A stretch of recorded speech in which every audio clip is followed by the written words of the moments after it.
really going to be about playing around the global with Ming, or really any point-and-click CC and punishing WE's overstep, or if you do have a flash / are willing to make some kind of bold play, that's when you really can find these kills. We are seeing a very calculated game here from RNG. Like, I like that they are not just trying to brute force anything. Like, if the opportunity isn't there, they're not just going to try and make it happen regardless. They are waiting for those correct opportunities. Exactly, and people might hear like words like snowball, early game comps, and think like, hey, you just need to play, play mindlessly and fight. But when you have the tools that RNG's comp does, there's a very systematic way you can play out this game through your globals. I thought that was going to be a pro view of him landing the spear then for a second. Oh, so they know. And even nice heal by Ming by Betty at the end. Comes in, presses W, all in a day's work.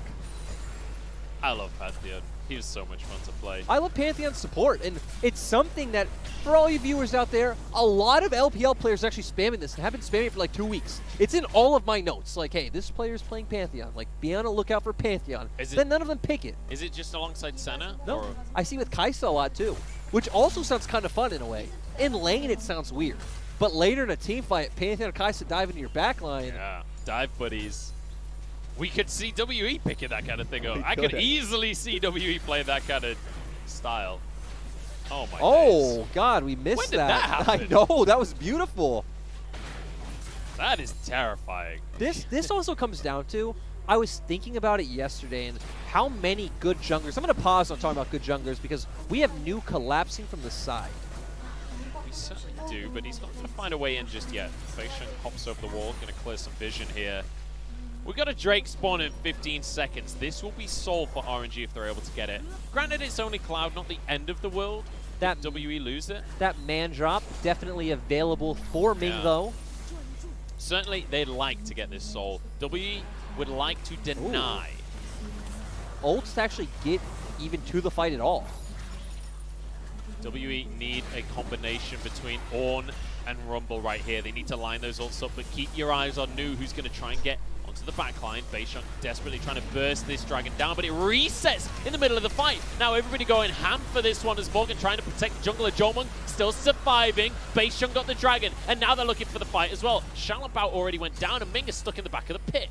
RNG going to try and collapse onto Beisheng here. Ming knocked up, but keeps himself alive with his shield. Now Nu jumps into the fray. He's tanky. He's the big Renekton, and he's tearing them apart. Betty keeps him alive, supporting him on the AD carry, and RNG come out on top. And Nu, a top laner we had no expectations for coming into the split, already having such a good start, now bringing this fight back, evening it out for RNG.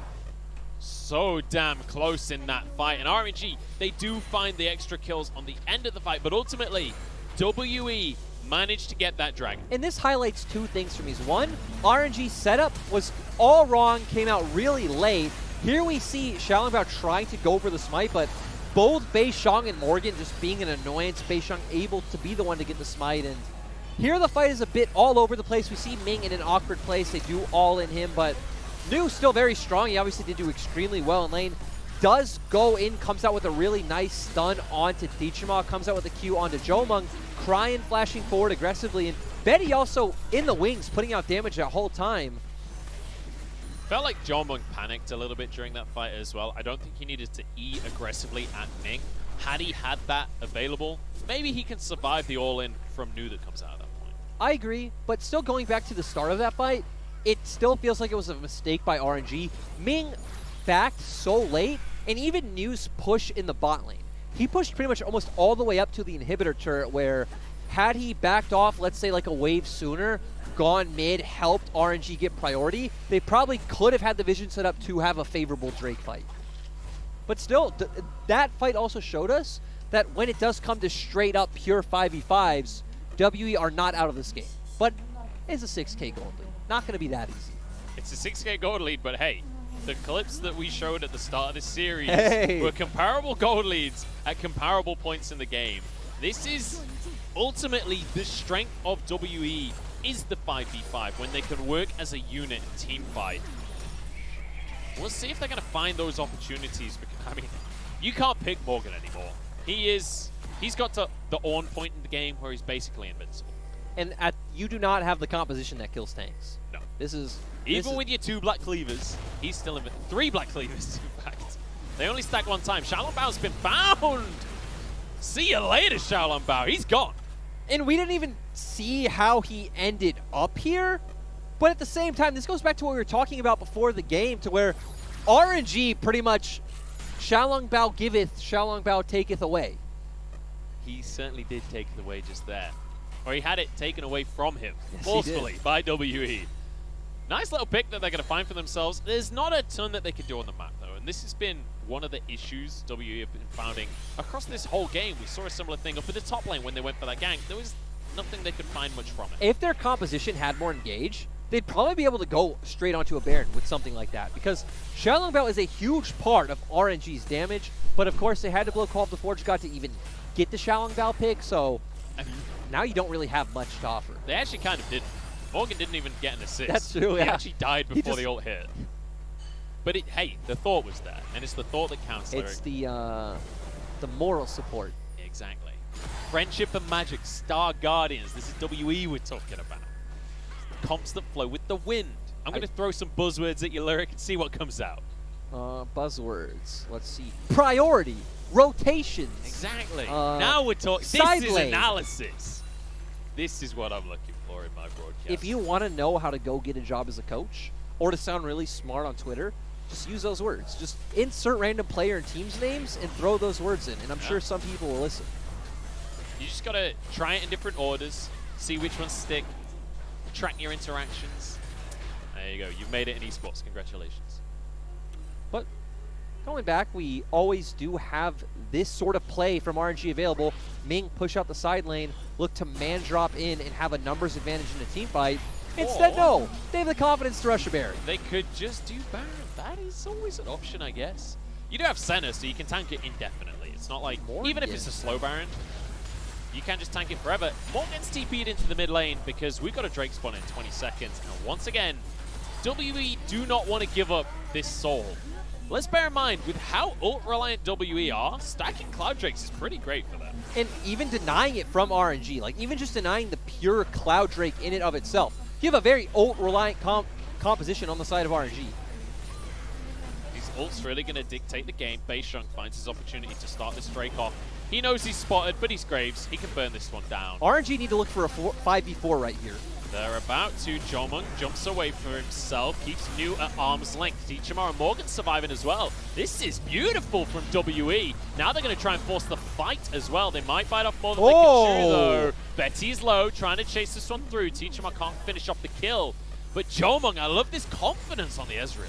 Confidence in that Teachimar ultimate was amazing, getting Betty solo like you said, and okay, the 56% stat is going up, Munchables. I don't know, but this is looking great for WE. Beisheng just decided, hey, I'm not doing the dragon anymore. Let's force the fight on this one. Goes back to it now after the fact. They get themselves a tower on top of the dragon. You know, now I'm feeling a bit dumb where I said, I love comps like this. These sinner comps not working globally. Ha ha ha. And then, yeah, not working out the best for me here today, Munchables. No, not working locally either, apparently. Oh dear. It's a bit of a disaster here for RNG. They do still have a 5,000 gold lead, though. Actually, 6,000 gold lead, almost. They've still got 3 Drakes. They just seem to have lost. They just don't win 5v5. But why, Logan? Why, like, with this kind of gold lead, surely they can still just brute force. I don't think it's that easy when, one, WE actually has a big frontliner in the Morgan. We've seen how Morgan takes almost no damage when they hit him. You also have more shields coming out from the Karma herself. You have good kiting on the side of WE, and your only engage on RNG is Flash W from either New or Ming.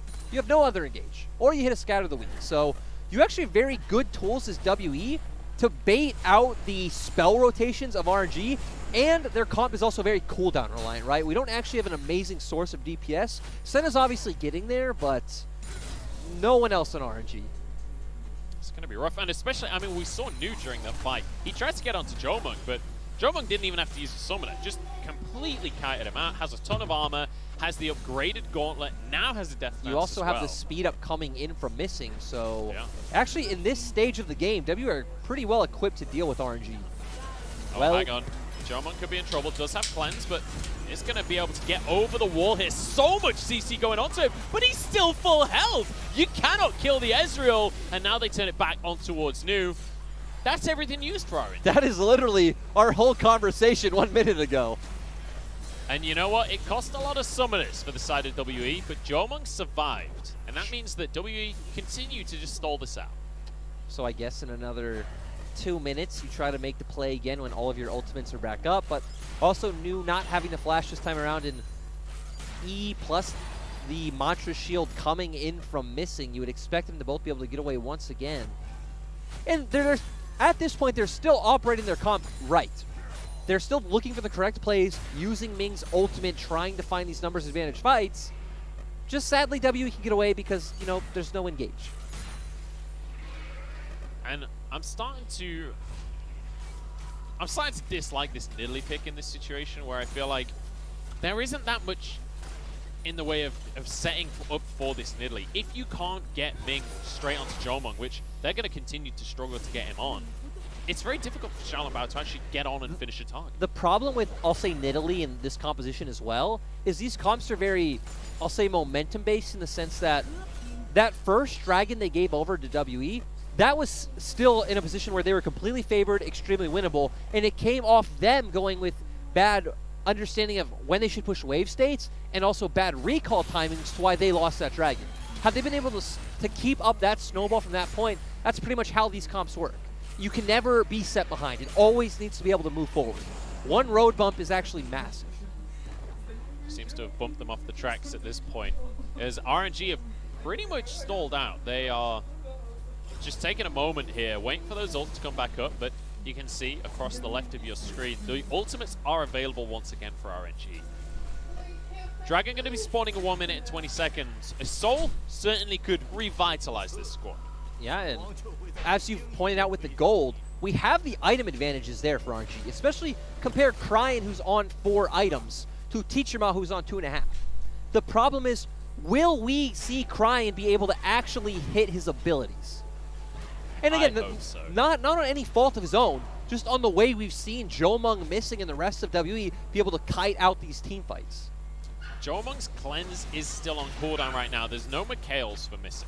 So this is going to be a crucial fight. 45 seconds until that Drake. I think the cleanse might just be available by the time we do get to the skirmish. I think cleanse will be up. I think cleanse will be up by the time missing even gets to this fight right here. You might just be right on that one. Nu gonna go push this wave out in the bottom side. Does have his TP available. WE, we've known them pull the trigger on less, honestly. They're just gonna look for priority in this mid lane. Drake spawning in 20 seconds.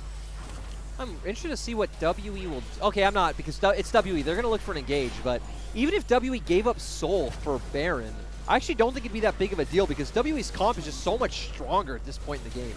Also, it's a Cloud Soul. Like, Cloud Soul is not going to win you the game by itself.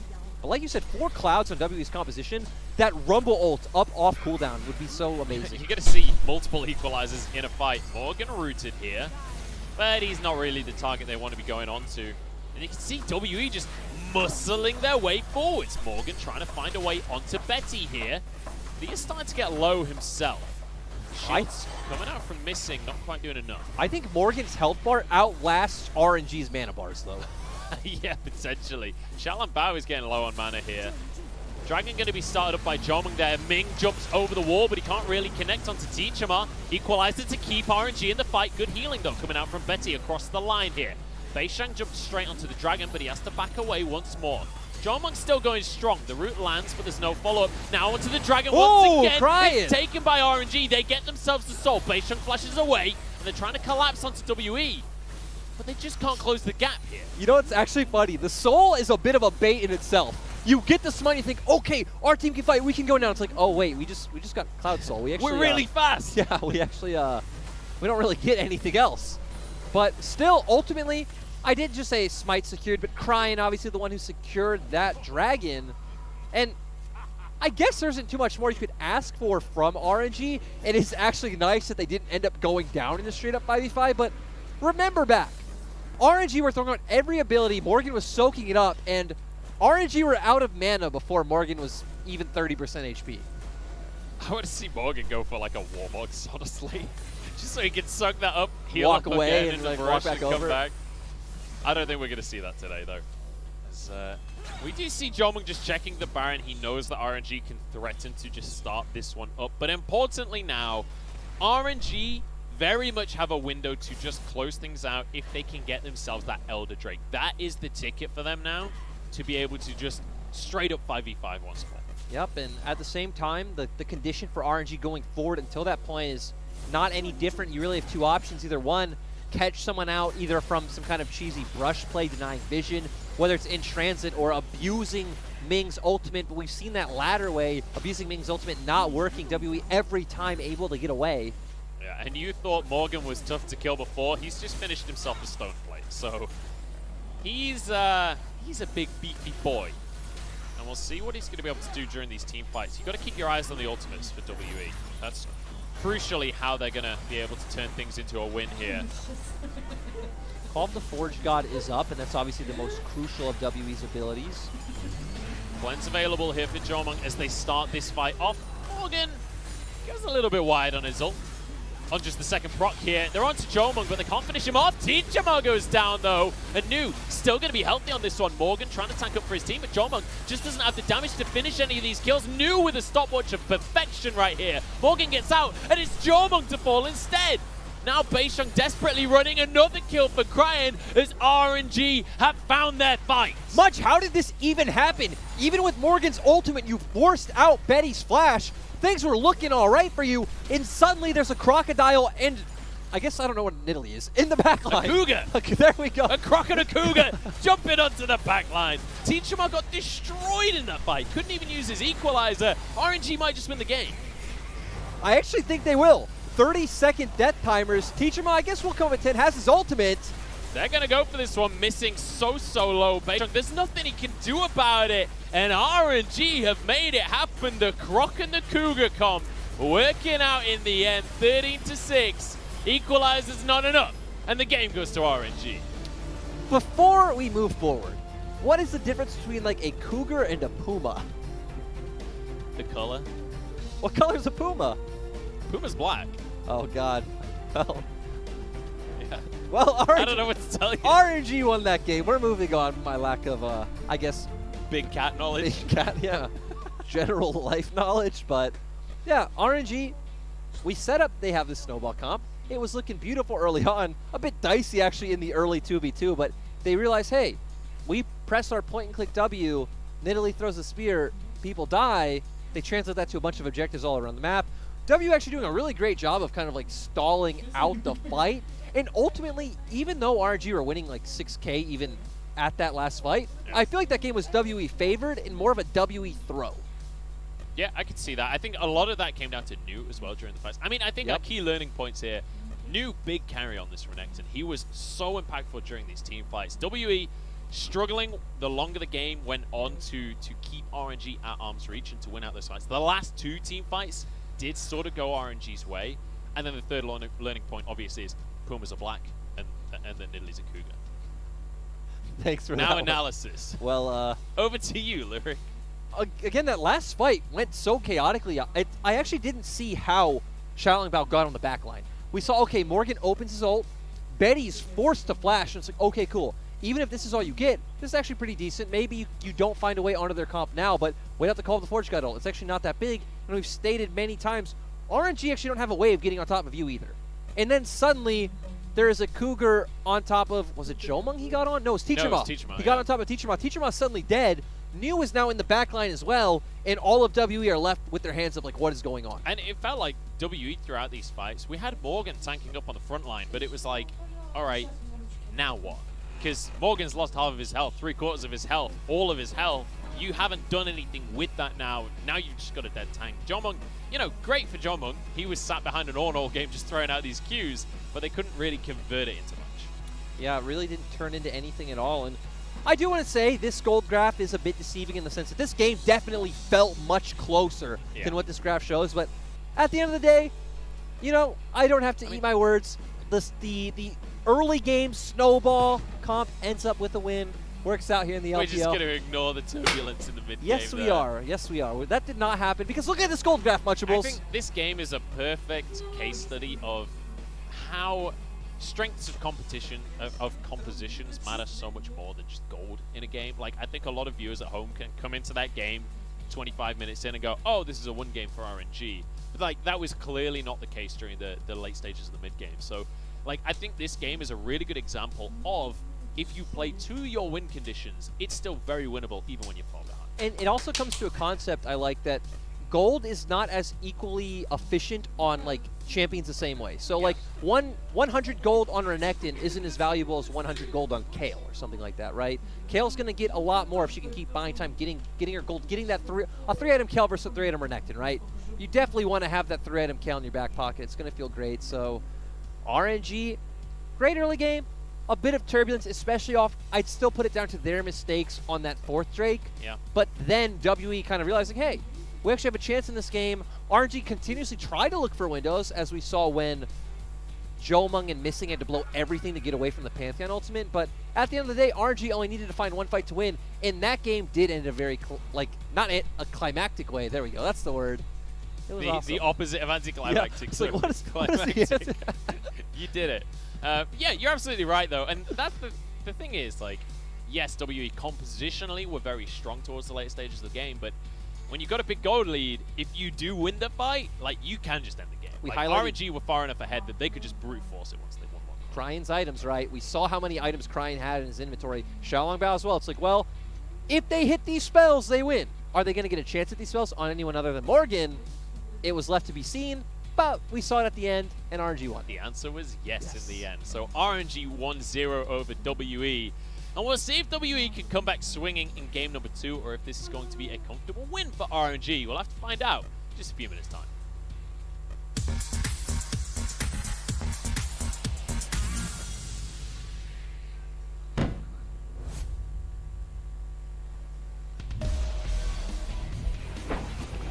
军魔还在给阿里爆果实下来一个手左一，他身上有一个冰枪的，先拉飞星，再一个催眠气泡也被躲，旁边中野过来了，这是 DM 的中野，感觉要被包，这个位置辛德拉很好发挥，看一下这边推到了3个，盲僧2段踢过来，瞬间巨魔倒在地上，艾希的位置也不好，欢风也要逃不掉了，再打2个闪，这里还要再追，这个中野组合先一个 W 技能减速。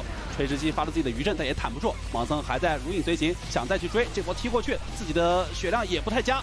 辛德拉这一推没能成功的推到。刚刚以为他这边有机会蹲一下人，但是看到后面没有队友了。这里发条一个大招拉过来小 C， 小 C 的位置很差呀。下了一个英雄登场，保护一下队友，但是可汗肉的飞起，又进行一个闪现一技能，效果很差。盲僧一个大招1穿2。先带走了一个色提，同时串起了一个可汗。木子方这波想反打，林伟翔已经参战了，他一步一步往前滑，但是离得稍微有点远。杜云碧闪现给一个 Q 技能，先行收掉一波泰坦，双方要进行一波拉扯战了。看一下杜云碧和南前的一波拉扯，狗熊一波技能打空，这里 EZ 一个精准的 Q 技能先收掉杜云碧，这波 EZ 马上要来一波收割战场，他现在比较灵活，可汗自己仗着皮糙肉厚，帮助小天挡下后续的技能。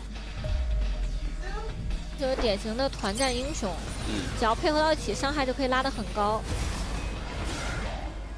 正面想开泰坦吗？但是没有晕到 ，EQ 减速了一下，但是艾希的剑空了，这边开了一个响鬼石板甲，最后还是被贾斯收掉。正面女枪这边原地喊，但被巴德一个大招定在了原地。正面杀了一个假猴之后，大猴也是被嘲讽了回来。贾斯拿到这个人头，趁着正面开了一个大招，保护一下自己 ADC。有波狗熊的身上穿着王者板甲的绕后。跑的是很快，但是不太好找角度，反倒是奥文想先进去开炮，奥文已经率先被留了，可汗撞出来，泰坦瞬间被秒，哇，这个可汗太肉了，他居然1丝血还活了下来，战场被分割成2块，杜云碧在屏幕的左侧想去找纷纷，又被小薇，又被小天一下 A 到脑袋上，他打不过这个男枪。魔偶生气了。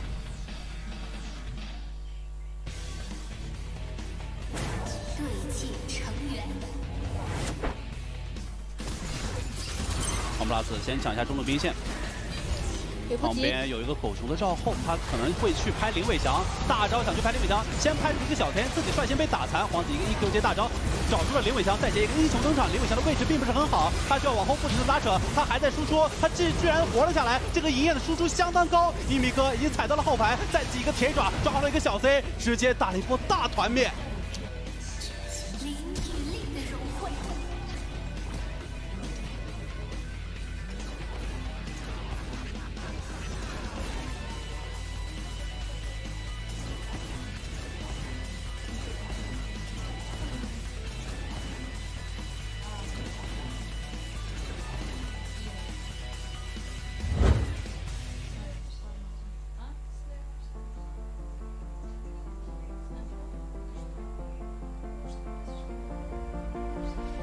Got a feeling nothing is forever.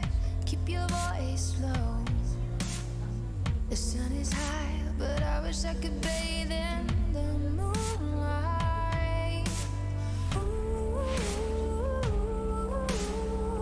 this is it now. Come out of the shadow. Make the walls fall. Memory is headed for disaster. Heart is beating so. I hear the words, I see the ghost of laughter in the afterglow.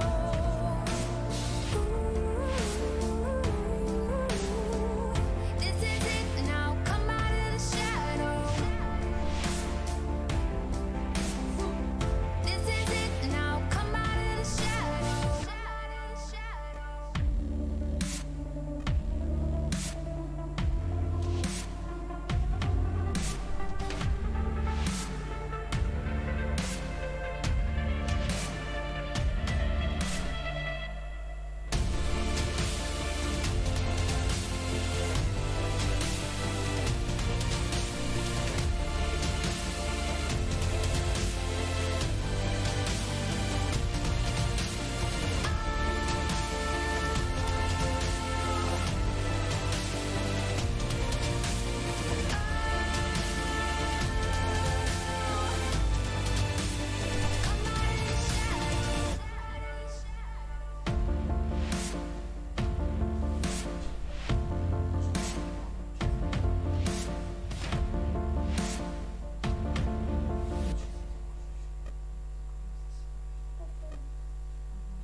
I'm hanging on your every word.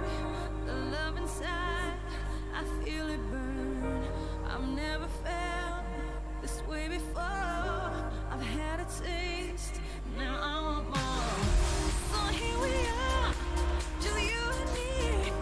I'm overwhelmed when you touch me. You talk so sweet, I hear the sound. 'Cause when you do,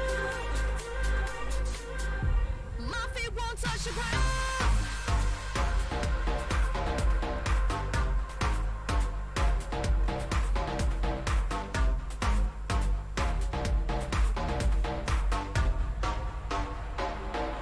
My feet won't touch the ground.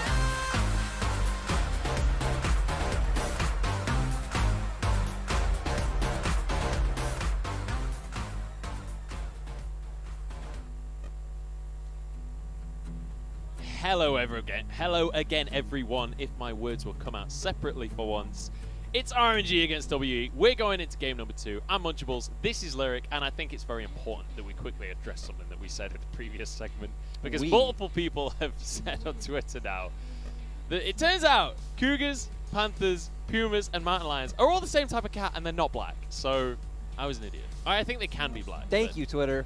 Thank you, Mojo. Thank you, Rob Fabro, for correcting me. But PSA, we're idiots. And they can be Also, black, they can be not be black. They're also small cats, not big cats. They are, but moving on. Let's talk about League of Legends I was now. going to say, we're obviously already on stage, but that first game, Cryan was the MVP, so really great performance from him.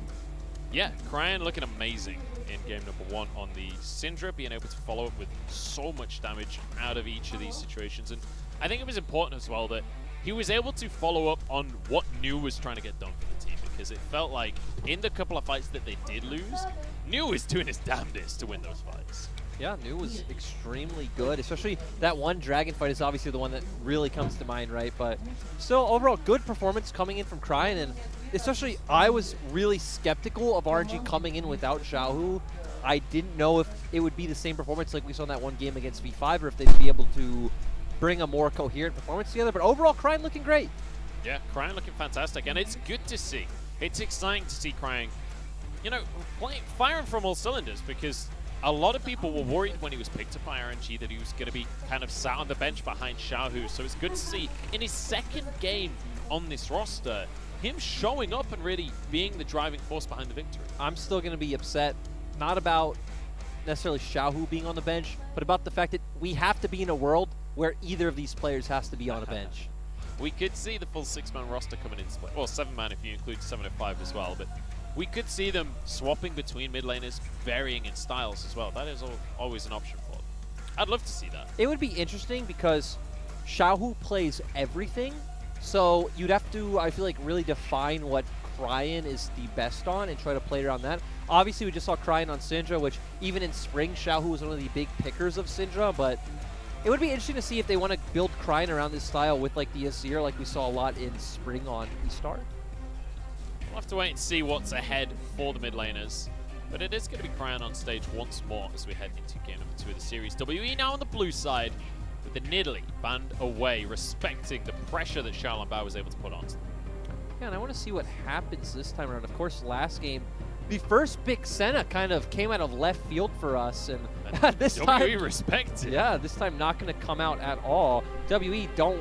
It's kind of funny too because they still have that Pantheon option available for them. So one thing we have to mention here is there's one ban left. Aphelios is available, but so is Ashe right now. And RNG basically say, look, if you pick that Ashe, we're going for the Aphelios ourselves. Yeah, I guess the problem is, right, when you can't ban out both, it's realistically probably better to just ban neither. And Morgan obviously does love this Ornn pick. He's really gravitated mostly towards Ornn and Renekton, so kind of get that out of his hands. You would expect RNG to go towards Ezreal, but they didn't first game, so maybe you're right, and they themselves just go towards that Ashe.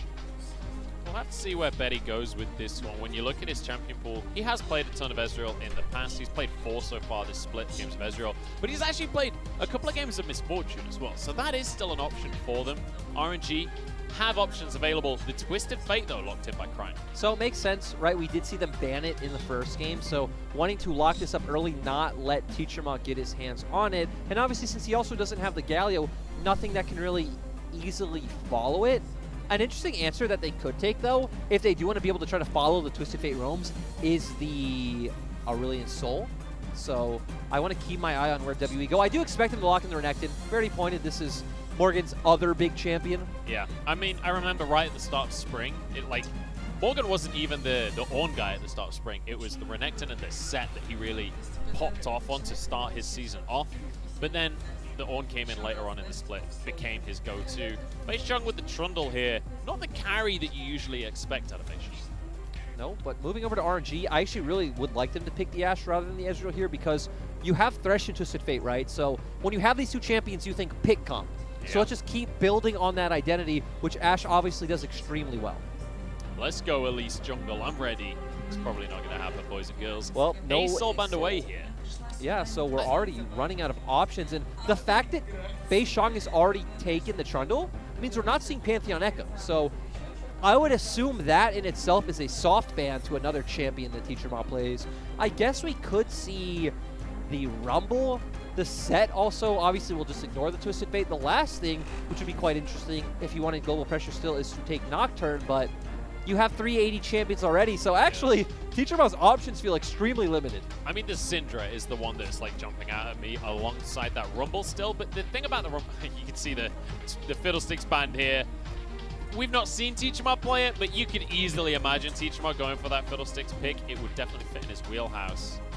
There are still a couple of options for him in the Rumble, in the Syndra, and there is still the possibility that he's picked up other champions during the break.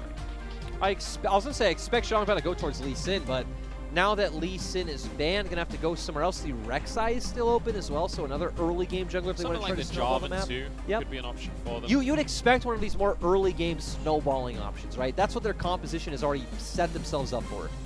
So Nu going to go with the Mordekaiser here to try and waylay some of the pressure that could come out from the Renekton in the top side from Morgan.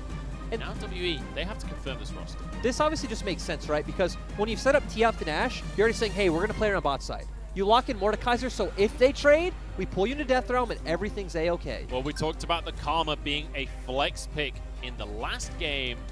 It is going to be a flex pick this time going to the mid lane. So Missing grabs himself the Nautilus, one of those hook champions that we know him so well for. And it's going to be Teachama playing a much more defensive role here, playing the supportive role that we know him to play. Yeah, it's going to be interesting because he's not even playing a supportive role for Beishang this game necessarily, right? Karma, Trundle is not exactly a insane 2v2. They will win out early game as both of them are strong in the early game. They're just basically unkillable. Yeah, exactly. To where Teachama's going to be a lot more about keeping Jomung alive, and even Morgan if you can snowball that top side, but ultimately this is one of the most easily identifiable win conditions for each comp where we have late game team fighting on one side and we have early mid-game pick potential on the other. This is going to be interesting. Once again, we have a situation where it's RNG the ones that have to put their best foot forward. They're the ones that really have to set the tempo for the game. And as we talked about right at the very start of the series, it's Xiaolongbao and Beishang that are really going to be the things that set the pace here for the game. Hey, I like how you're saying that because they're definitely going to have to be the catalyst in this game, Xiaolongbao especially. But the interesting thing for me is we look at RNG's comp, and it's definitely mid-jungle to bot, right? When you look at the side of WE, they're definitely going to want to play more towards that top lane, at least very early on. Obviously, post-6, it'll be much harder. But if you can set that Renekton up early on so he can win in that Death Realm 1v1 on his own, that's really what you're going to have to do. You don't have much early pressure coming out from that bot lane. The bottom lane certainly, I mean, on neither side of the board, we're really not going to see a ton in terms of that direct pressure. There is always the opportunity for shenanigans to happen. That's never out of the conversation. The mid lane as well, you expect both of these mid laners to essentially want to just clear the wave, move elsewhere. So it's when things like the dragons start to spawn on the map, that's when you'd really expect these two teams to force the issue. Exactly, and I like that you talked about the mid laners just wanting to push and move because Karma obviously going to heavily outpush Twisted Fate early on.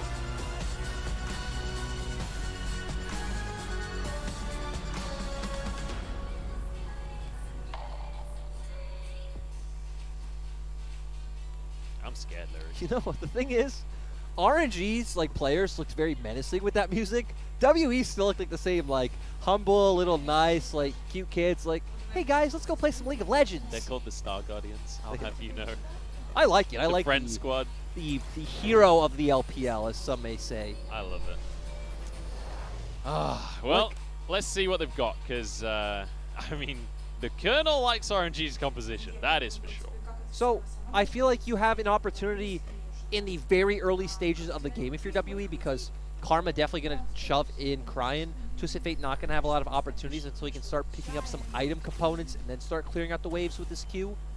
And we've already set up how you have this strong top lane Renekton that you can play towards. But once you hit level 6, everything to me looks RNG favored.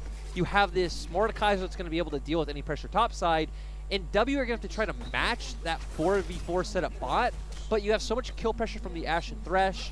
You're going to have Cryin who's able to get there first, and sure, Teachama might be able to follow once with TP, but after that, you can just make the repeat plays RNG. It does feel like we're seeing kind of a different version of RNG across the course of this series than what we're used to. And obviously there's been a lot of bans towards Teachama, but there have been picks available that we've seen Teachama pick in the past that could still play towards this style. And we've not really seen WE opt into it. No, this is strange. Even though we've set up that he does have a very Duinby-esque champion pool, him going towards the Karma, and it would have at least made more sense to me if we had a carry jungler, if we had a, whatever you want to say, a Kindred, a Graves, so on and so forth. But having the Trundle, and like we are all inning on Jomung. It's ride or die with Jomung right now, and not even just on Jomung, because Jomung doesn't get to choose how proactive RNG are with this comp early on in the game. If Cryin and Xiaolongbao just hard camp bot, especially once Betty has the Enchanted Crystal Arrow, not much Jomung by himself gets to do. No, he's got the cleanse every so often, and that's about the level of interaction he has in that play. He is on the Aphelios, so ultimately, if you're going to pick an AD carry to ride or die by, as you worded it, I'd say Aphelios is probably the correct one to do it with. Let's just see if WE can pull it off, because in the last game, they actually did a really good job of holding RNG during the mid game and stopping that snowball from just rolling through. This is why I wonder if WWE would want to try to cover a bot gank or dive, because if RNG mess it up once, comps like this, it's extremely hard to... Hang on, Crayan's in trouble in the mid lane. Instead, Root's going to come through onto Crayan. Beisheng there to follow up the damage. Ignite not existing there despite the spellbook. He was so patient with that flash, which is Yeah. actually so good, because if there was a situation where he potentially wouldn't have had to use it, it would have been amazing. But Crayan, holding on to the last second, gonna have to recall, but ultimately does have the TP to come back to lane. That was damn close. It's going to be 2 summoners here for Crayan as he has to use the TP to get back into lane. He does have that spellbook, so he can change that up again. In fact, I don't even think he's going to TP back to lane here. No, it doesn't look like he's actually going to need to. The fact that Teacherma went bot, used that scrying orb, meant he wasn't able to push the lane in time, so Crayan actually not going to miss out on that many minions. Teacherma is going to be able to get himself a little bit of a CS lead, but ultimately Crayan should be able to close that gap a little bit. Beisheng coming in onto the Krugs here, but Xiaolong Bao answers the situation, makes sure that there's no kind of early dive shenanigans available for this Trundle-Renekton duo. Yep, and we would expect Trundle to win out in the 1v1 early on against the Jarvan. Of course, very strong, also does have the Presty attack this game, so really good in those early 1v1 duels. Ultimately, gets some of the Krugs, backs off, and now it's going to be about where does he want to path, because his whole jungle is pretty much up. So whether he would want to go top to bot or bot to top will be interesting, but it does look like he's going to path towards the bot side. Unless he heads straight top for a dive, I would assume that means he wants to cover any plays RNG make on the bottom half of the map. You'd have to assume so, and you'd hope so, right? Because ultimately this is how you could see RNG just brute forcing a win in this game, is finding plays through Betty, through Ming's death sentences. That was beautifully done by him. Zhongmeng is so low, and Xiaolong Bao is here. Yeah, and they're going to be able to push in this wave. They also have another wave coming right now, so both of them definitely going to have to back off.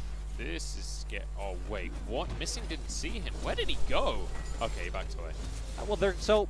I thought he was just hugging the wall there. I thought he got away with it. So WE are opting to cover for their bot lane, which, if RNG make a mistake, things can go extremely bad for their composition.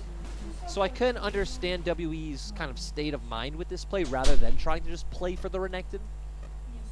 Yeah, try and just reduce the pressure that RNG have as opposed to build pressure of their own. I can certainly understand that. Especially when Aphelios is realistically your biggest win condition. Teacherma could be in trouble in this mid lane right now, though. There's no vision on that side of the wall from the side of RNG, so Teacherma's going to be fine. Ming doesn't actually see him. It looks like Teacherma knows, but you also don't know. Like, the way he's leaning down, I guess his jungler is on that side, so it makes a bit of sense. But Sometimes you just don't know if they know, you know?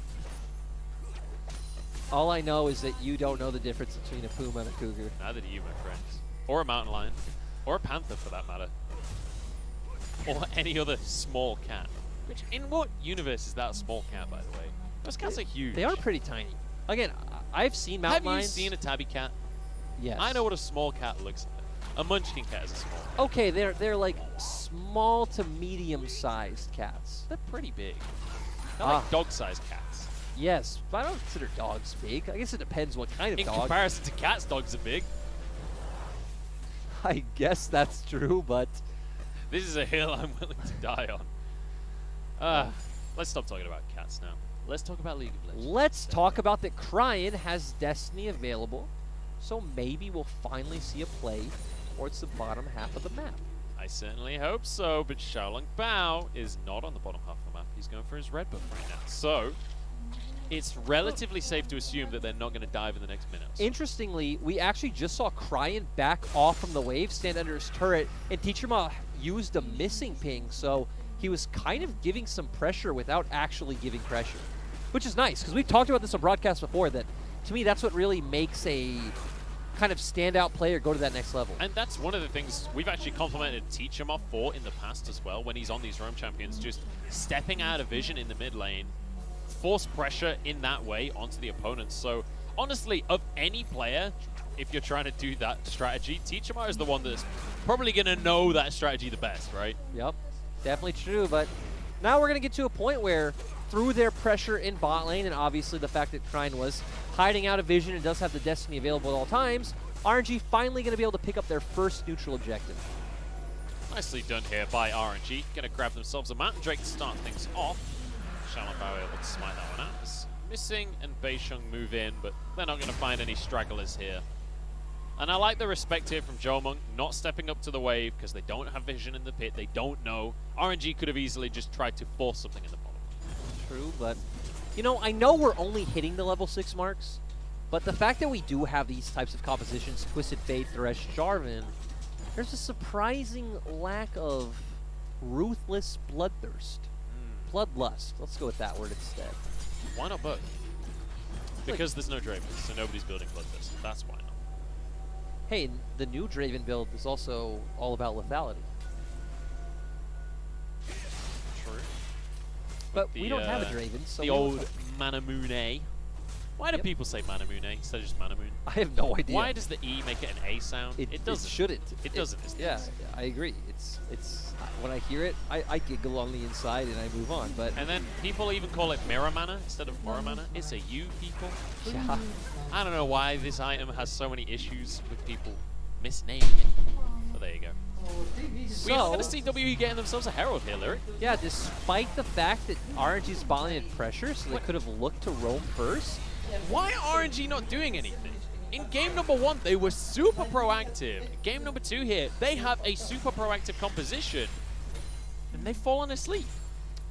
Yes, they have. It could be because of Morgan's topside pressure, but still, you could have been able to rotate your bot lane first, and you obviously have Cryan's ultimate to look for any sort of picks on the top half of the map, so RNG could have looked for some sort of play, and sure, Cryan might have to give up a wave in mid, but ultimately that's something we see in the LPL all the time, being willing to give up a wave in mid, maybe even half a plate or a plate to go get more elsewhere.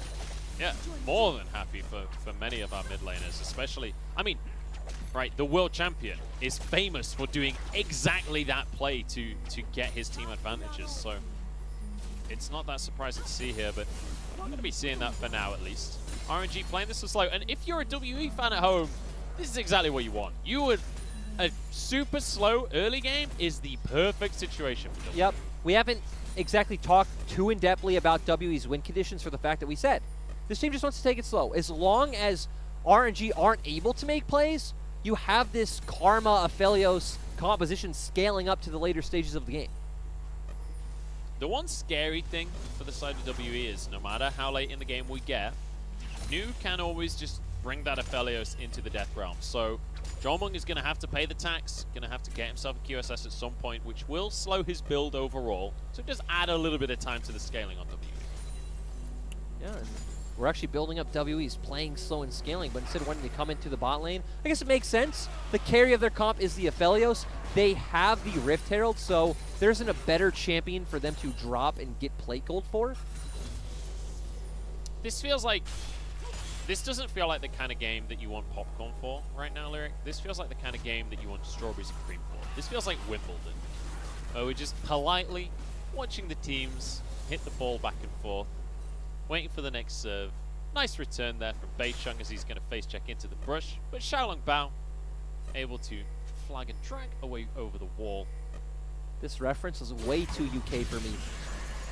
You guys know, you guys are really good at tennis in America. Jomung really good at flashing away from the play out of RNG. Oh! And here's the answer from WE. Get your popcorn, boys and girls. First blood to RNG. Betty, though, can't get away from this one. Beisheng answers. Xiaolongbao to go down as well here as Morgan has found his way into the play. This is what we know him for. Mingle fall as a double for missing. And Nu is going to be cut down by the Croc. And I honestly couldn't even follow what happened. We saw them secure the pick on Jomung when Xiaolongbao jumped in, but somehow Betty dies on the top side of the fight to Beisheng, and then the rest of WE just able to run forward and secure more kills. And now they're going to grab themselves a tower as well. Well, I said that this was a slow game. I said this is like tennis.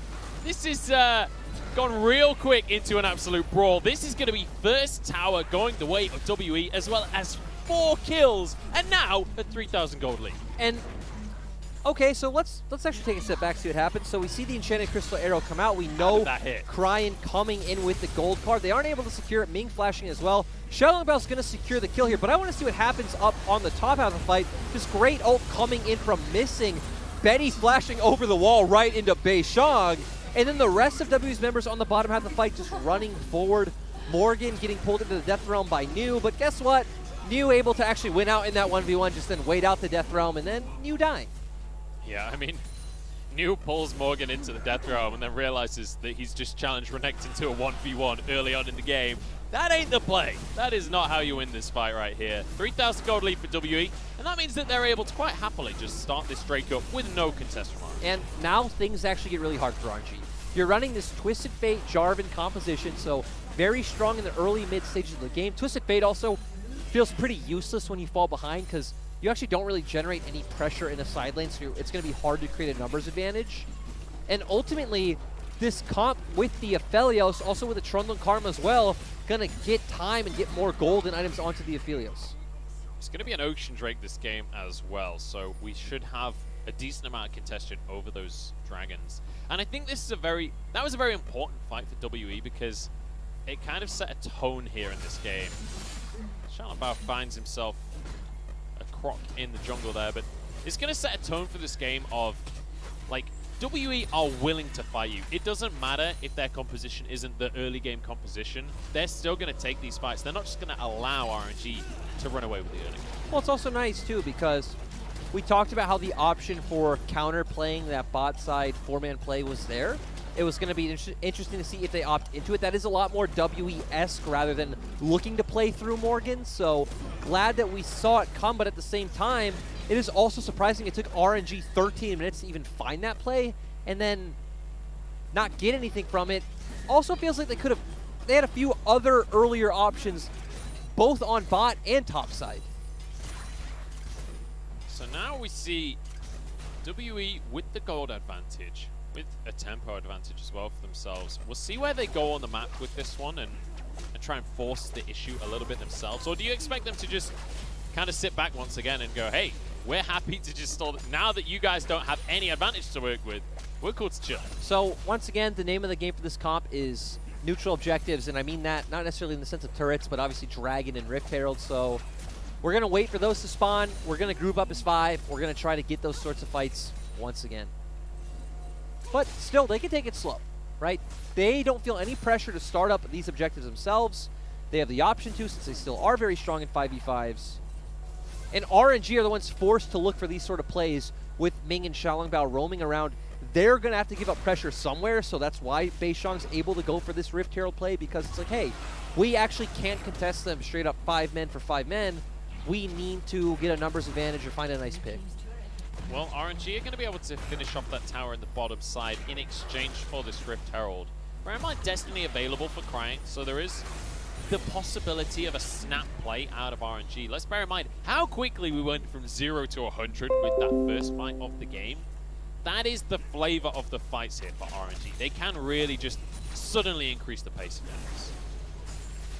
Yeah, and we see Cryan going for this split push, but ultimately it's not going to mean too much. Teacherma also going to be able to clear out this wave easily, but RNG will be able to steal a lot of WE's jungle.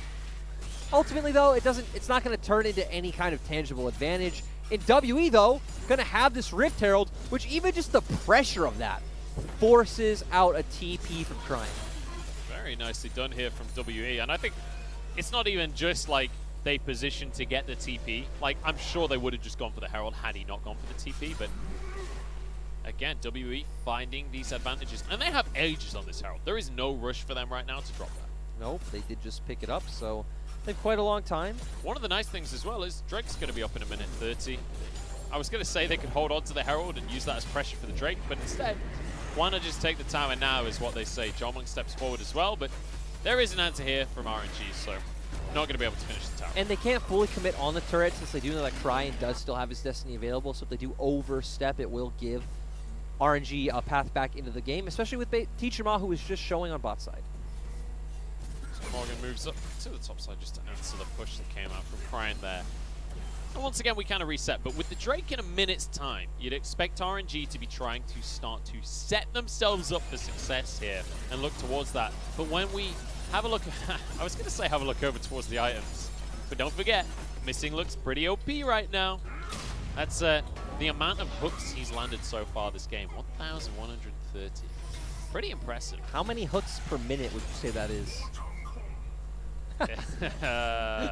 Quite a few. Exposed, but Exposed. yeah, this You've always claimed that your mental arithmetic was exceptional, Munchables. this dragon's gonna come up. WE have a very easy way of getting this. They just group up as 5, which actually don't even need to as 5 since RNG aren't contesting. Group up as 4 on mid-wave, push that out. We've said that they want to go for these sorts of 5v5 team fights, and they should be able to take this. RNG probably going to have to give that and just look to let, Cryin get the turret on top side and get some more gold in his pocket. That's what they're going to hope to do here. He's already got that Rod of Ages, looking for a Lich Bane as the second item. And ultimately, this is only the second Drake, so certainly not the end of the world to give this one up to WE. But certainly nice for WE to start to stack these neutral objectives up for themselves, because ultimately, that could very much be a win condition.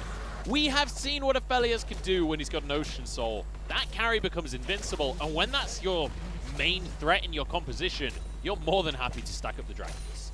Yes, you are. And for the side of RNG, if WE don't over push one of their lanes or overextend in river or side lane, I feel like you're also playing the waiting game in the sense that you need New to get to a point where he can be able to 1v1 Morgan in the side lane. Then you're going to try and play out this 1-3-1 style and then abuse the fact that, hey, if Teacher Ma doesn't have TP, you will always have this Destiny from Cryin, so you can always get more members of your team somewhere first. Moving down to the bottom lane to just put some kind of split push pressure down. We did talk about the fact that Blade of the Rune King Renekton, certainly not the primary Renekton build here in the LPL. We do see this White Cleaver as pretty much most of the games that we almost see every game, LPL top laners look in their shop and say, do I want to add a bit more scaling, be able to do a bit better in the 1v1s, have a better laning phase, still be able to buy Black Cleaver later on, or do I want more HP, cooldown, and a bit of efficiency? And, you know, they go towards that second option. CDR now is the answer almost every single time. Give me that Dominus, says Morgan. And the shopkeeper says, yes, okay, I'm sorry. Which, you know, you don't really have to be as aggressive as that with the shopkeeper. But you know what, Morgan, he's gearing up for his WWE career, so he's practicing his menacingness. I want to see how Beishang hits such nice pillars catching Ming out, and how, you know, those flashes have to come out. You just saw that. I did. All of your wishes have been answered. Thanks, Beishang. But you're still having to wait on that WWE career. I want to see where he goes after his WWE career. Does he go to the UFC, or does he just, like, retire from there? It's going to be the big question. I mean, there's always the option to become a politician these days. Oh, God. That just seems to be the way that the world is. Where is this conversation going? How do we go from League of Legends to You said, where's he going to go after the WWE? Because you're setting him up as this WWE wrestler, and now how does he move on to a politician? Because Arnie was a powerlifter that became a politician.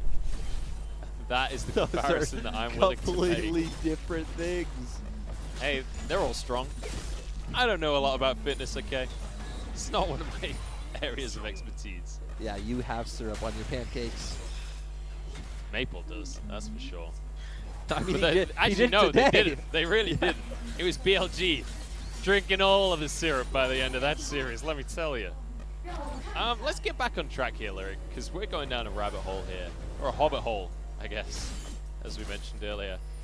We've got a pretty slow game on our hands, which definitely favors WE. Yes. So, for RNG, because WE are fine with this. This is cool. This is their win condition. This is A-okay. Despite having a Renekton. Yes. But for RNG, it feels like they have to give something up somewhere. So, let's say Teacher Ma shoving in top lane. You just have Cryin say, okay, we ignore this. We send Cryin, Betty, and Xiaolong Bao all down the same lane, whether it's mid or bot, to abuse, you know, Zhou or Morgan, and you commit to finding a pick.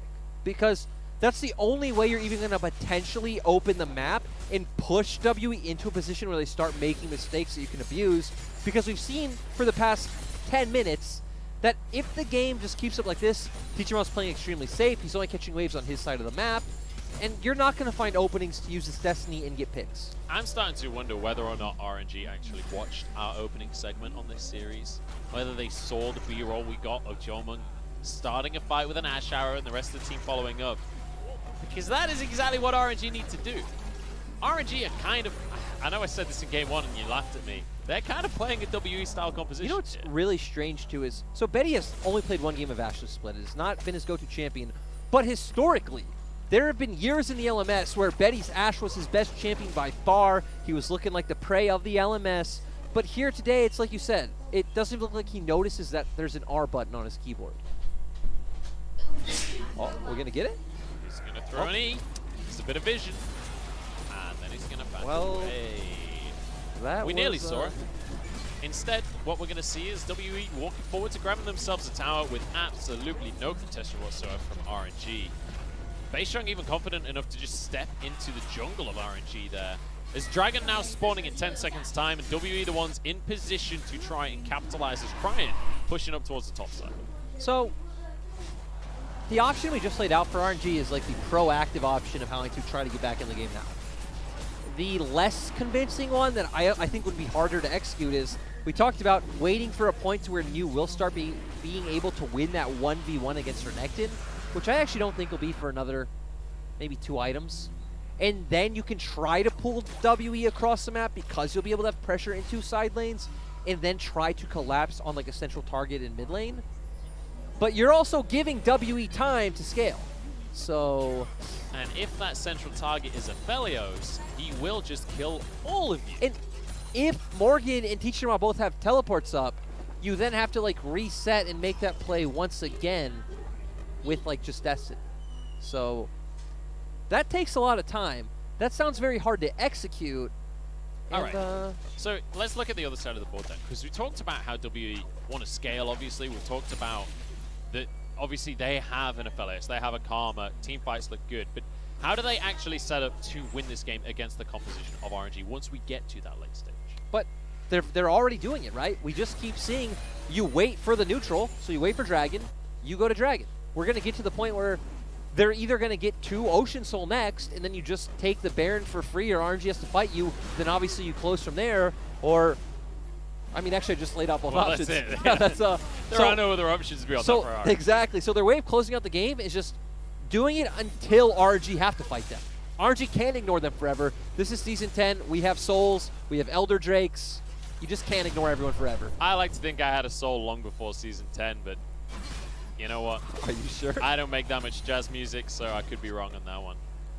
We are going to see, I was about to say we're going to see the Drake spawning because everyone's positioning for it, but Drake's not up for the 3.5 minutes, so we're just going to see some wards being Ryan. So they're going for full-on split push, which actually we haven't seen Cryan take the secondary rune. What's the name? The one where you chunk turrets? Demolish? There we go. Thank you very much. He didn't take Demolish, so he's actually not burning through turrets all that quickly. He's going to zip away on his cards, though. Think about it. He just TP'd top. I guess he did secure a turret, but then had to ult away. He just wasted 2 summoners for nothing. Not summoners, but 1 summoner with key ability. Yeah. And this is what their whole comp is like built around, right? Is this global pressure from the Twisted Fate? He probably needs to go bot side now. Swap New up towards the top side instead. I guess for now it doesn't matter too much since no Drake for 2.5 minutes, but... I'd love to see WE just kind of threaten the Baron. Not me. Question mark? Why do you want them to... Because they've got Aphelios. That's what he does. Look, they've got 1 patch left to do it. We could have no days left on 10-12. As someone... Abuse it while you can. As someone who's a fan of WE, you should want them to go for the clear-cut secured victory in stacking up these dragons. Why do you want them to gamble it to Xiaolong Bao EQs in, smites, gets a Baron, then RNG win? When you word it like that, Lyric, I feel like an idiot. But you know what? I just want to see someone do something in this game. Who did that happen with in our last casting series, like the other day? Who threw a game with a Baron steal? Was it LNG, Vici? I can't remember what our other series was. It was... Wasn't it the LNG game where they had Ocean Soul? No. It happened in the Vici series as well. Oh, I can't I'm not remember. sure which one you're referencing. I'm not gonna. It happens so often here in the LPL where I we just wish Betty would press R. That was a perfect situation, right? Trundle's alone. You know he's there. Your whole team's there. Why not just kill him? You got a Thresh to follow it up. You didn't even pull him into the death throw. They do have a lack of vision, so I can see where they're hesitant, well, but you can just press E first and then press R. True. And this I don't game, want to claim to be some kind of Ashe expert here, but she actually has 4 abilities, and all of them are accessible. are you sure? I'm just saying. I only know about the game from what I see in LPL, and Yeah. I don't see 4 Ashe abilities here. That's true. We have seen 2 so far, and I'm hoping. You know what's crazy to me, though, is we set up for this comp. Jarvan, Thresh, Ashe, Twisted Fate. So it shows that they have a very clear-cut understanding. I would say you've described how they're playing it accidentally there. I would. It was subconscious of me knowing how this game's going. But, so it shows the coaching staff, at least, whoever drafted this comp. All right, we've got a fight on our hands. New's the target. WE Yes, that wants we- to start this one off. Missing isn't a 1v1 that he doesn't want, but you can't commit to it. Well, that was All right. something. WE that wants to pull the trigger, though. Hey, but it's meant to be the other way around. At the same time, you just got 2 ultimates from RNG, and now, so now New Yeah. can't even pull Bei Shang in the Death Realm and like Shaolin Bao Secure Dragon. There's no destiny. Nope. And Ocean Soul is on the map right now. Hey, Morgan Ashe goes ult. golden. He's going to be able to flash away over the wall here. Bei Shang just wants Dragon. He doesn't want to fight right now, but it turns out they've got one anyway. Keep your eyes on Jolmung. He is the carry for WE as they go straight into this one. Moonlight Vigil on everyone, and that's the Reddit Aphelios we've been talking about. And that was an amazing fight coming out from WE. It was just a ticking time bomb, Munchos. We talked about this was the way that WE look for the win, and they actually ignore the Dragon. They're just pushing for everything. They can't push for the win. Surely not. They've got 30 seconds on Cryan, but hey, they're going to try and make this one happen. The Ocean Soul, we won the Nexus. That was a bit of a head scratcher as an RNG fan where, like, the comp is coherent. You understand the idea of what they were going for. And then, like, they got on Summoner's Rift and they're like, well, we have Ashe ult, we have Destiny. How does this work together? What do we do? I mean, yeah, they didn't have the answer, honestly. But WE, on the other hand, we got to see one of those Aphelios clips that wasn't just like him being invincible or whatever. This was one of the clips that we saw on Reddit when Aphelios first came out, where he gets a Moonlight Vigil with Infernum and it just one-shots the whole team. They were all grouped up, and he did insane damage with that ult. Yeah, Jolmung playing well, and WE, you used the word patience, and that's just the best way to describe this game. WE knew what they had to do. They just said, hey, we're going to counteract the spot side play once. Then RNG got a bit trigger shy. They didn't know what to do after that. They felt pressure, I guess, all around the map. And then WE say, okay, well, we're just going to keep stacking dragons. You're going to fight us eventually. And then we saw what happens when RNG had to fight them eventually. It was not pretty. No, it was not, especially when all your ultimates are on cooldown already from the prior engage. And it has to be said, Cryan coming in may be a bit of an issue with shot calling, right? We talked about how Xiaohu is very much a big voice on the side of RNG. With this composition, it didn't feel like there was any big voice. It could also be stylistic, like we talked about, where when, like even in game 1 with the Syndra, right? It wasn't Cryan making these big proactive moves. He was actually just set up to be a carry later in the game. Yeah. To where when you're playing Twisted Fate, you need to be very proactive early on. So maybe that's where you build your distinction with playing with Cryan versus Xiao, who is going for this sort of style with the Twisted Fate, and save Cryan for these control mages who are going to be big team fighters. But at the end of the day, it was WE who come out ahead. That gold graph. What? I have no idea. I mean, I guess it's less than 1,000 gold, so don't Yeah, be true. deceived, audience. At 25 minutes, The RNG were not winning the game. The biggest gold lead that we saw was at 4,000 right at the very end of the game. How insane is that? And that, I'm guessing that spike towards RNG was when Cryan took that Started second taking, tower. yeah. Which makes sense because, again, if you're WE, you don't care. Like, they actually can't use that to turn into a win. It's just like, okay, well, they get a bit more gold. Can they fight us? Look at all of our champions. Oh, no, they can't fight us. So let's keep waiting for next dragon. And WE taking the slow, patient approach, which is not characteristic WE, but My they mind is won. blown. Yeah. Hey, look, I'm excited. If WE can play multiple styles, I'm excited for playoffs because ultimately, when they got to playoffs in spring, the biggest issue was they played the same every single game, and then they met a team that was better at playing that style than they were. So you kind of run into a brick wall at that point. Maybe showing that they actually have multiple facets to the team now. They're starting to expand their horizons here in the LPL. And they at least need to expand, get to a point where they can expand to that point of like Duinby or not necessarily FunFun's level, but the amount of champions he's playing where it's like, hey, I can pull out the Karma, I can pull out the Set, I can pull out these other things that suit this play style rather than just my pocket picks that suit this play style. You can't get to a point where TTMR can't just be banned out of a series. That's the key thing for WE. We'll see if they can continue to push on forwards and change their styles as they move on forward. But we're going to Game 3, ladies and gentlemen, so make sure you're sticking around. And I'm hoping we get a better version of RNG for the final game of the series.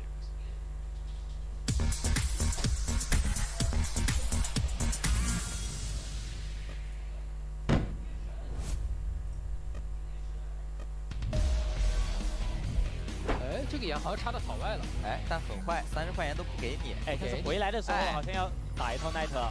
奈特敢不敢上？哎，一过下来了，杰杰玩了个这边绕鬼术盲僧，丢到了。这位置死了呀！再推回来一下，鬼术哇，鬼术盲僧，哇，哇，杰杰这波真的灵性。特别好回防中路，要绕很远一圈。这个都是有可能要被找机会的。预言家出来，闪现一勾，勾到了 BBD 这里有点危险，自己是没有双抓，还是最后一丝就让 BBD 收下了这个人，是让这边的泰坦收下了人头。而且发条这一拉到了2个人接上，万玉天老影收掉了奥迪，这刚他应该是也要死。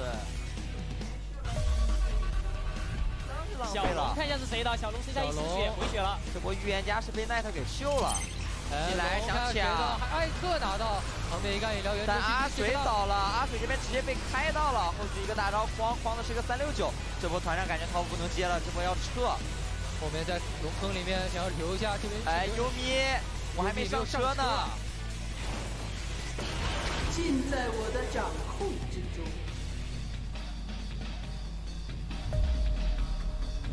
需要去抢一下。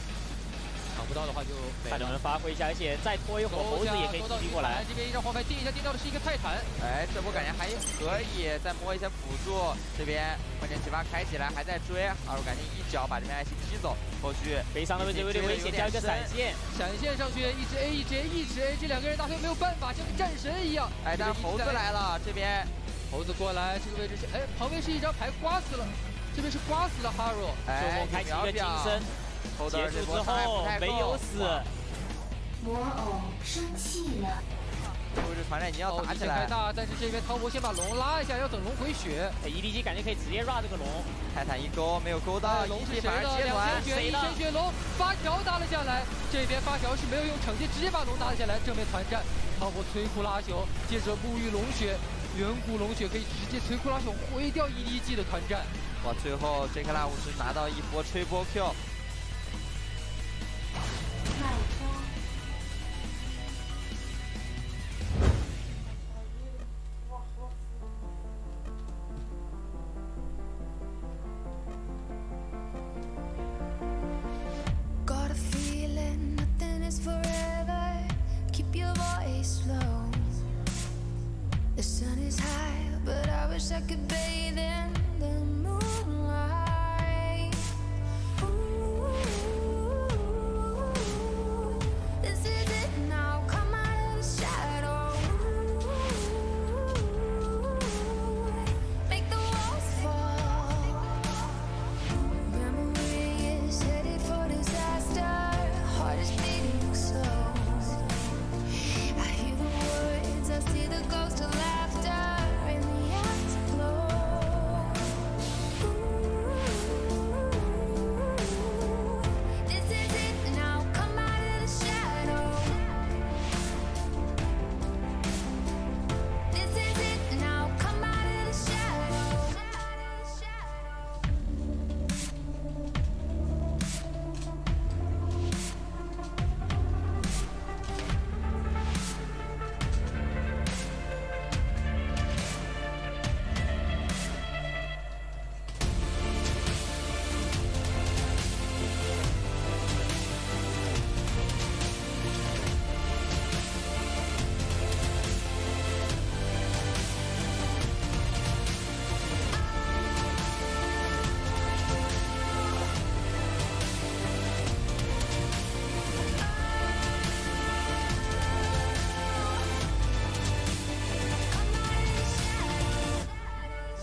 G'day, boys and girls, and welcome back to the LPL. I'm your boy Hysterics as we go into game number 3 of today. Just kidding.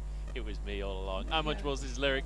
We're going into game number 3, and we're hoping something's going to happen in this one. Yeah, channeling my inner Dagda and hoping we get a bit of some RNG. Give us some RNG. Some RNG. It sounds like a bit piratey to me, but... Yeah, I mean, it does when you say it like that. He doesn't really add the R to it, but let's stop talking about our co-casters' accents and let's instead talk about our MVP for that game. I'm not even sure who got the MVP, honestly. This was like very much a team fight win. Yeah, you could give it to the Aphelios. I mean, come on. I can accept You're that. playing this scaling composition that's dependent on playing these team fights well. I feel like it always goes to the Aphelios in that composition here in the LPL, so That's yeah, true. we get him. 37% of his damage, not too surprising. He did have that one really hype play at the end where, you know, he just hit that Moonlight Vigil on a bunch of people in front of him, but it looked awesome. So MVP level in my book. Yeah, he one-shot people, so very nicely done there by Jomon. But honestly, that game in general, very slow. 2 team fights basically the entire game. And both of them were essentially started by WE. Like the first one, I guess, was started by RNG, but then answered very well by WE. The second one, despite being against the pick composition, it was WE that found the pick to start it all off. Yeah, but when we're in like pretty much the later stages of the game, you're grouped as 5, you have all this AoE. It doesn't really feel like a pick. I mean, it feels like you're a big bully picking on a little kid who can't win. Like taking candy from a baby. That's Yeah. what it felt like to me as well. RNG though, gonna start things off as they mean to go on here, banning out Teachama, banning out Jomon, going back to the draft strategy from game 1, kind of. Yeah, now the question once again is, do we go back to the same strategy of game 1, which is the Senna? And the answer's looking like yes. Hey, if it ain't broke, don't fix it. And RNG basically say, look, we are struggling to play that fast-paced style. We are struggling to play the, you know, pick composition. So let's go back to what has worked for us in this series. But game 1 was also a fast-paced pick composition. It was reliant on jungle and bot, not reliant on mid and... I guess it'd be mid and bot as compared to jungle and bot. That's true. So what RNG are saying now is we need to rely on Xiaolongbao, which is something we already knew. And in Italy is available based Oh. on happy to go for the same draft though as they get Ornn for Morgan. So literally the exact same draft. We're gonna have a rematch on our hands of game number 1. Amata is rubbing his hands with glee as he's like, hey, this is how we win. I This just is want how to we get say, the I'm sure the fans are also extremely excited that we're getting a repeat of game 1 and not game 2. Yeah, I'm excited. Definitely excited about that. I do not want more game 2. Although WE did win Oh, that one. it's different. Pantheon is out of the equation. I'm kind of sad about that, but at the same time, You know it also has a I dash, don't really want Pantheon support to be a big thing. but you know it also has a dash and a point-and-click stun? Wukong, Renekton. Renekton. Senna Renekton. You sold? No. I mean, I know it won't happen, but it sounds interesting. It does sound interesting. Now you word it like that, I'm sold. Let's go. But we are going to see Teachama Syndrome coming on through. This is kind of the fallback pick that we have been seeing from him, or at least we saw in playoffs. Ooh, this is actually getting pretty interesting. If we get Syndra versus LeBlanc, complete skill matchup. But like you said, I guess we'll just talk about Teachama Syndra. Overall, WE's comp, once again, makes sense. Very strong in team fights, good in mid-game skirmish as well. Syndra relevant at all points in the game. And obviously, Syndra was the pick that RNG had in Game 1. And in Game 1, we were saying how we would have liked for WE to pick Syndra on tour. So, listening to English broadcast confirmed a bunch of Hey, they did listen after all. Thank you, WE. This is why they're the best team. We've got a set locked in here, which is looking to be potentially the mid lane set. Could be the support set either. I expect it to be support just because, realistically, how many more options can you throw in that bot lane with the Senna pick? But now this comp is just pretty strange. So where in Game 1 it made a lot of sense how it could snowball and like where your early pressure points are. You have this scaling mid laner, which I guess Senna is also a scaling champion as well, but then you're pairing it with a Renekton in the top lane and an Italy who really wants to play through early prios, start snowballing that lead like we saw in Game 1. So the final lock-in here for WE is looking to be this Leona. We did see this Leona. No! Ooh. Hang on. That changes everything. Yeah, it's Gragas support, which Gragas support is a thing over in the LCK. But there isn't a Yasuo in this game. That's kind of the only time we see Gragas. No, we've seen a lot of LCK supports played, especially in solo queue. Oh. Yeah, Gragas support does have a bit of lane presence, and obviously you have the engage from your E, have disengage as well once you hit that level 6 point, have the cast. Thing about Gragas is, sure, you don't have the same amount of resistances as like other engage supports, like things like the Alistar, but you have more lane presence than a lot of them, since you obviously have the range coming in from your Q. And you do have a bit of sustain as well. Exactly. To make up for the lack of innate tankiness right there. But we'll have to see. Gragas support coming through for WE. I'm down. Let's see what they've got up their sleeves here against this Nidalee composition. Once again, Xiaolongbao bringing that Nidalee. He was able to snowball to victory in game number 1. We'll see if he can replicate that once again in game number 3. But WE, they've got the momentum. They won out game number 2 in a slow, methodical way.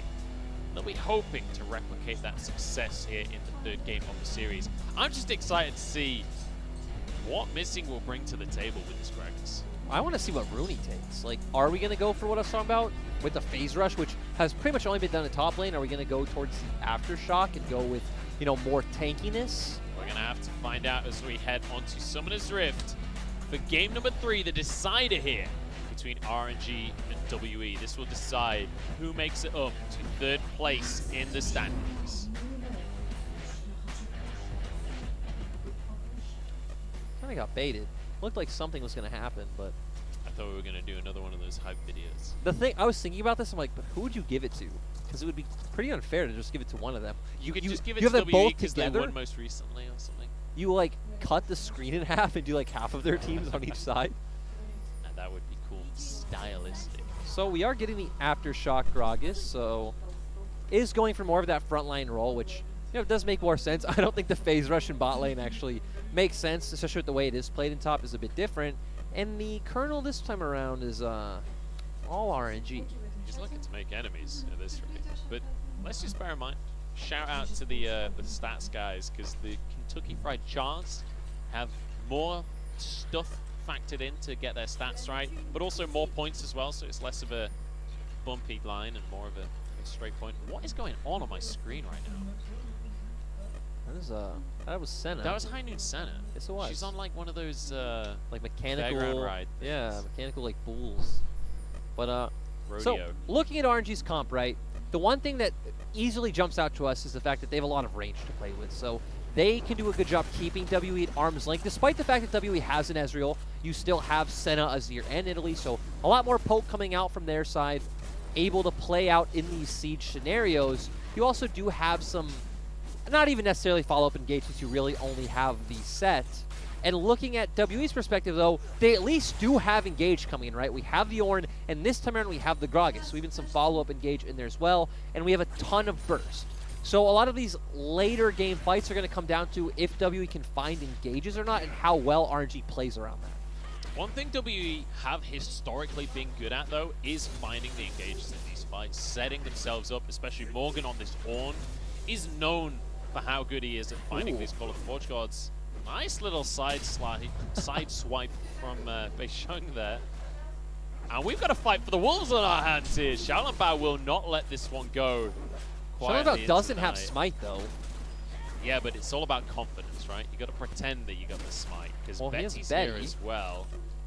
We are going to have Quick Draw available. Smites the Wolf. Beisheng gets out of there. Betty just here for the stop.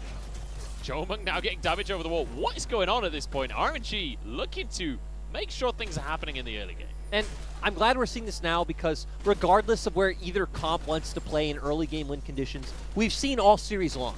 Both of these teams are going to play through bot lane. It's going to be all about mid jungle to bot, or even leaving mid in its own isolated bubble, all about bot lane. Teachama already being aggressive in the mid lane, though, putting his mark down, which is good to see, because, you know, the Syndra pick, we've not seen it for a little while from Teachama. It was something he brought out in playoffs, hasn't played it since. So good to see that he's been keeping up the practice on this pick, still knows that it is this lane-dominant pick. Also, nice to see, since Cryin is the one who took the more lane-dominant rune in the Comet, but obviously he still is an Azir, so you expect him to lose out in some trades against the Syndra, but Teachama obviously going for that phase rush. And we are going to see Xiaolongbao and Beisheng just accepting that they're trading Scuttle Crabs here. Beisheng now will move into this bottom half of the jungle. We said bottom lane's the name of the game, Munch. I thought he was going to go for the Krugs. I didn't think he was going to go for the gank here. Straight on into this one. Heal going to be burnt as well. And it's not going to lead to much more else, but hey, you take that if you can get a summoner. You get a summoner for nothing, so makes a lot of sense. So RNG going to try to answer on the top side. Morgan's in trouble here. The stun landed though. Bellow's breath wasn't available. Xiaolongbao flashes. Nope, no he didn't. Just pounces. Morgan flashes. Xiaolongbao went underneath the tower. Couldn't quite finish the kill. So ultimately, you would think, okay, we got a flash top for a heal bot, but still, this might be able to start leading to New getting a bit of a snowball, but ultimately, again, I don't expect us to see the comps focus around topside, even though when you do have a Renekton against an Ornn, and you have a Senna bot, that's where you would think there would be some action for RNG, but in game one, RNG actually didn't care about that aspect. RNG have not really cared necessarily about their win conditions that much in this series. It's felt like it has been a little bit all over the place from them. We've got a fight in the bottom side here. Ming with an early Haymaker, but it's Betty that's taking a lot of this damage. Exhaust going to be used as Jomung continues to step forward. But Ezreal with a minion wave in the way, not going to do too much damage. Yeah, now we're going to see Beisheng take advantage of the fact that he does have a winning mid and bot, going to steal away some Raptors. This is reminiscent of what BLG were doing earlier on in the day. This is a little reminiscent of exactly that, but it's not that reminiscent of game number one, because it was all about Xiaolongbao in the early game last time around. This time, this is a nice little combo with a Syndra there to pull away the big Krug so that Beisheng can finish it off. Also, very symbolic of WE for Teacher Ma to roam down just to take away the Krug for Beisheng. Like, that is WE. I need to sacrifice my wave mid so I can help my jungler farm the enemy jungle's camps. What a way to play League of Legends. This is why I love watching this team. Now moves back into the mid lane, realizes Cryan has no mana, isn't level 6, gets himself a flash. And I just want to say, getting punished by Teacher Ma in 1v1 in lane is not a good sign. It's not a good look, is it? Xiaolongbao now the one in trouble. Unleashed power comes through. Flash forward, gets the stun. Collateral damage to steal the kill from Beisheng there. And now another fight in the bottom lane. I think Jomung should be able to jump away. In fact, he's jumping in. Face breaker onto both of them. Ignited onto the AD carry. Ming with the face breaker, but flashes away. Missing can't quite follow this one up. Gets a knock up though onto Betty. The heal isn't available for either squad right now, but Jomung doesn't quite have the damage. Yeah, ultimately very close in the end. Tons of summoners going down on both sides. I mean, all summoners are on cooldown in that bottom lane now. True, I guess in the sense that Betty's summoners didn't get blown in that fight, RNG came out ahead since they technically only lost Ming summoners in that fight, but I feel like that's like really stretching. Yeah, but stretching is good for you. Yes, it is. So, hey, you said in game one you don't know a lot about health or exercise, whatever word you use. Fitness. Fitness. That is a combination of the two. Yes. Listen, right? I don't, but I know what stretching is. And I don't think that that necessarily makes me an expert, but if anyone's looking for a personal trainer, hit me up on Twitter. I'm going to do the Wadid thing. Oh, Just throw out my CV, see if I can get some extra work on the side. I'm not saying I know how to coach teams, DMO and Rogue Warriors, but I'm not saying I don't know how to coach teams. I'm not saying that would be a severe conflict of interest, but I am saying it would be a severe conflict of interest. Beisheng collateral damage to get himself out to safety there. But he's going to be alright at the end of the day. Missing wants a fight here. He's not level 6 just yet. Aftershock to keep him safe. Now he's the one rooted up. Stun doesn't quite connect onto Ming. And WE are going to persist here. They really want this red buff. I mean, yeah, they just have all of the priority to run forward and take whatever they want in RNG's jungle. And I love how they walk forward for the red buff here, and Beisheng's like, no, I need a couple of these small chickens as well. I'm not going to let Xiaolongbao have anything this game. This game is just revenge for Beisheng for what happened in game number 1. It really is, and again, we looked at RNG's comp, we said, okay, it looks weird, it sounds weird when you list out all 5 champion names together, but yeah, not exactly coming together yet. I thought you were going to finish that with a positive. I'm trying to find one. It looks weird, it sounds weird, it doesn't really work, but it doesn't work, so Hey, New has a 20 CS lead. that's pretty good. That's pretty damn good. Well done, New, for being the standout. So now we can see if like Hang their on. pseudo poke gets to come out. We can see if this Dominus is going to work. Please pick up the Eye of the Herald, WE. New is going to be straight onto missing here. Beisheng finally does grab that for himself. Morgan with a knock-up here. Facebreaker into the team from Mig as he gets everybody down. Teach him out, the first one to fall. Morgan pushed back.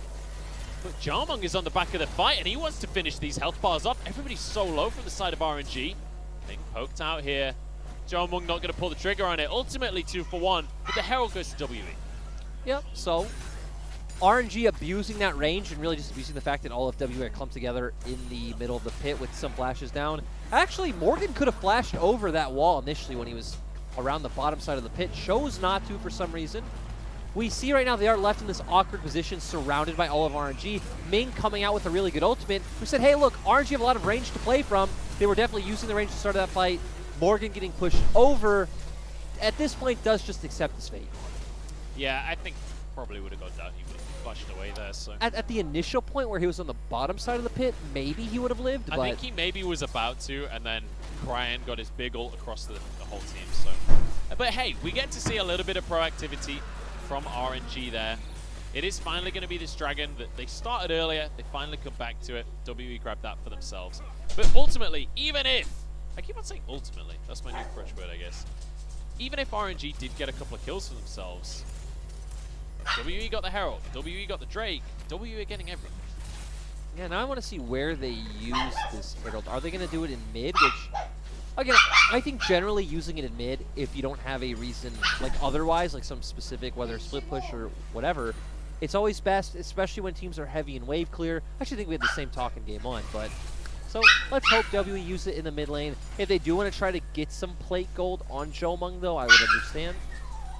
Yeah, try and get Jarmong a little bit more towards his items. Obviously, he's on that Ezreal. We always talk about how Ezreal not gonna do too much in these fights until he does get a couple of items under his belt. If he goes the complete opposite route and puts all the plate gold on the Morgan, that would be something. Hey, and it does kind of help to try and shut New out of the game a little bit. They do have Call of the Forge God about to come off a cooldown, so they could look to just try and find a kill. I think it's probably too obvious to New, like, wait, why is this Ornn that I've been crushing aggressively walking into me so consistent? Xiaolong Bao has read the play as well.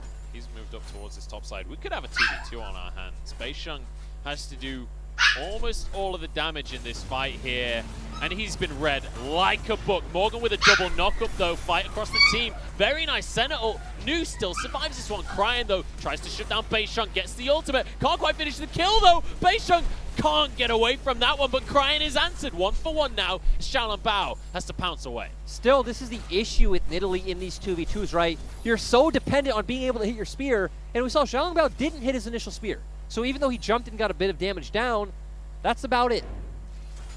And ultimately, another teleport used here. So there's the spear from Xiaolong Bao, isn't able to hit anything. Good knockup from Morgan, actually. Beisheng gets away. We see the double TP coming out. Beisheng does end up going down in the end, but at the same time, you're going to be able to get this 1 for 1.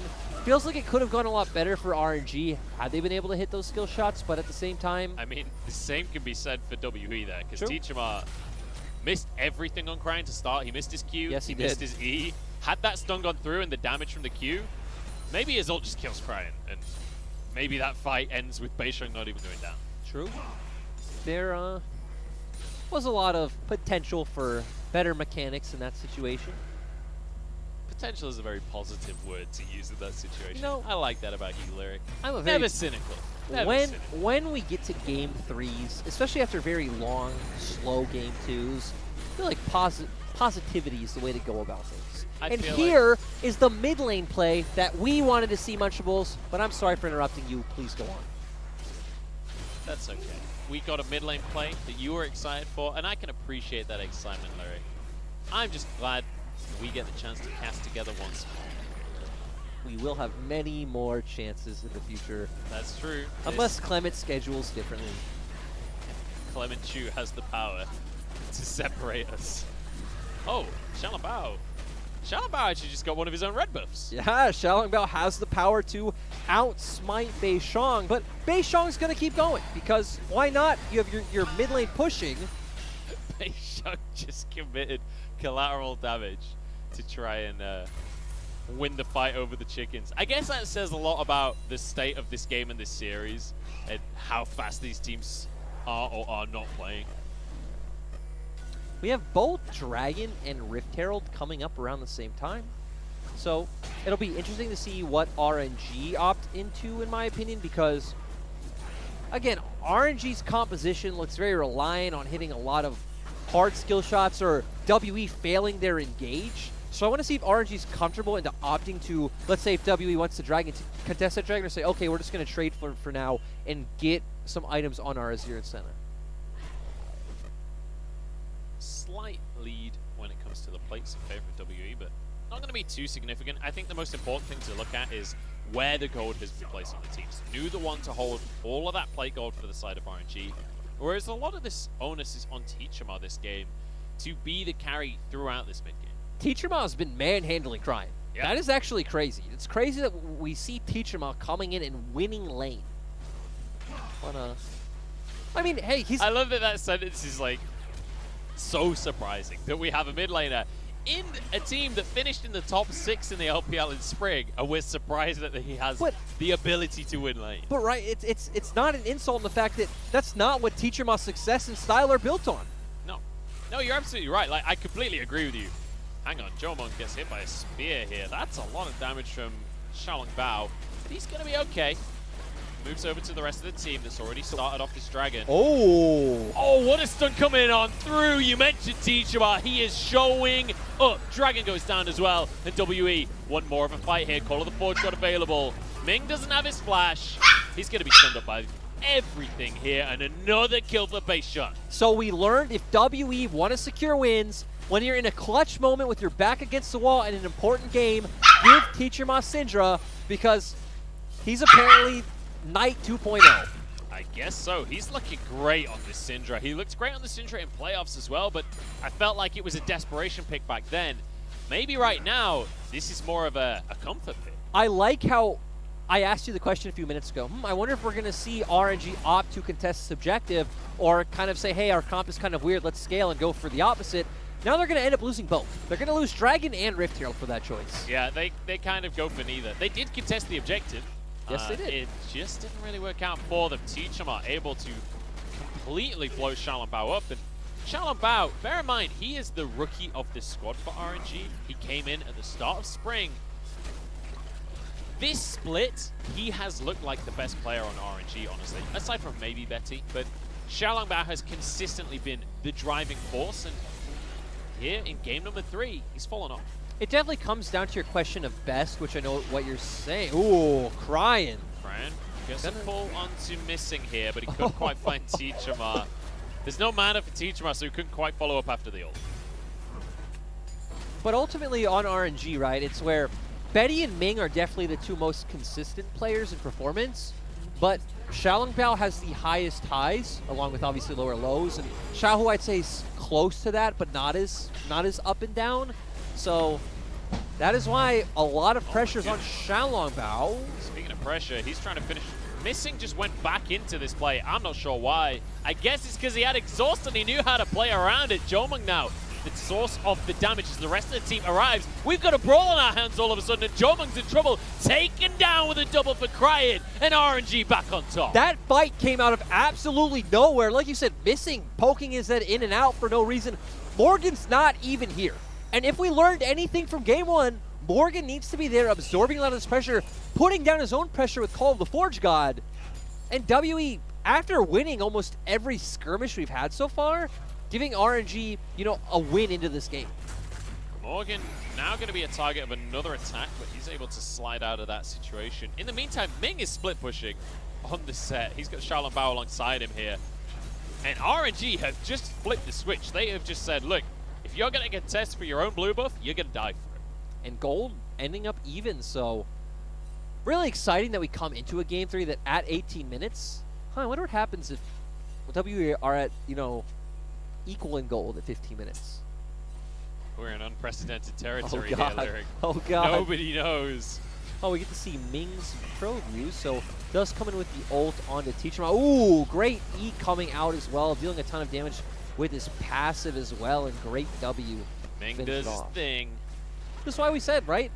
Probably the most consistent member on this team along with Betty. Always puts up good to great performances and would make sense for how he's always been a standout support in LPL. Last year was second only to Chris. So, we kind of reset once more, and let's just revisit this composition for RNG, because I'm still a little bit fuzzy on exactly how this works and operates, but we did see them just win a fight. Yes. Obviously it was 4v5, Morgan wasn't there, but like, is this now how it works? Like, they essentially turn it into a pick composition despite the fact they've got an Azir there? Realistically, you don't have a way of turning it into a pick composition though, right? Like, you aren't able to necessarily move first unless someone from WE just doesn't come. WE going to be pushing down the mid lane here with a Herald. There is very little in the way of an answer from RNG. This is going to be 2 towers going their way. Very nice little play from WE just Ming to is find yourself some free objectives. Posturing for a flank. I don't know if this is a fight you want right now, Ming. The rest of your team is not nearby. He's going to walk away from that one with his life still. Jomung is doing a real good job of eating every single spear As that an Charlotte Ezreal. Bell throws. But, so you already brought up RNG and how they want to win out this game. I think it looks like that, where it is, you're working as a pseudo poke comp. You're playing from, you know, an arm's length away, not letting WE get on top of you. But if they do, I would assume it should come out WE favored. But you do still have Ming able to ult someone away from your carries as well as Nu threatening the backline to see his massive. Morgan already getting to the point in the game where he takes very little damage from the enemy team. He's not quite at the 2-item mark, but already has the Sunfire cape and a bit of MR from his boots. But RNG are going to be the ones to start this dragon off. WE would love to find themselves on Soul Point here. Oh, the Forge God going to come on through, trying to get onto Prime, but the dragon's already gone down to Shalom Bao. I think that might just signal to WE they need to get out of here. Yeah, and WE went for the steal rather than trying to set up for a fight, which, you know, if they were setting up for a fight, I feel like you would have used that call of the Forge God differently, to where they tried to throw it out to disrupt Xiaolongbao and get Beishong in the pit. And then they were in a really awkward angle to where the only member they ended up CCing was Ming, so they couldn't really follow up on that. I love this from WE. They have the timers on this whole jungle from RNG. They are going to be spotted. They were trying to find a pick onto Xiaolong Bao as he came over to the blue buff. It's not going to happen. We have seen it consistently, right? Where we've seen WE invade this blue side for RNG a couple times now, but vice versa has also been true, where we've seen RNG consistently stealing WE's blue. Kind of trading sides of the map. Yeah. Trading sides without really committing to trading sides. Yeah, they've not really split the map necessarily, just been finding ways in when there's an opportunity.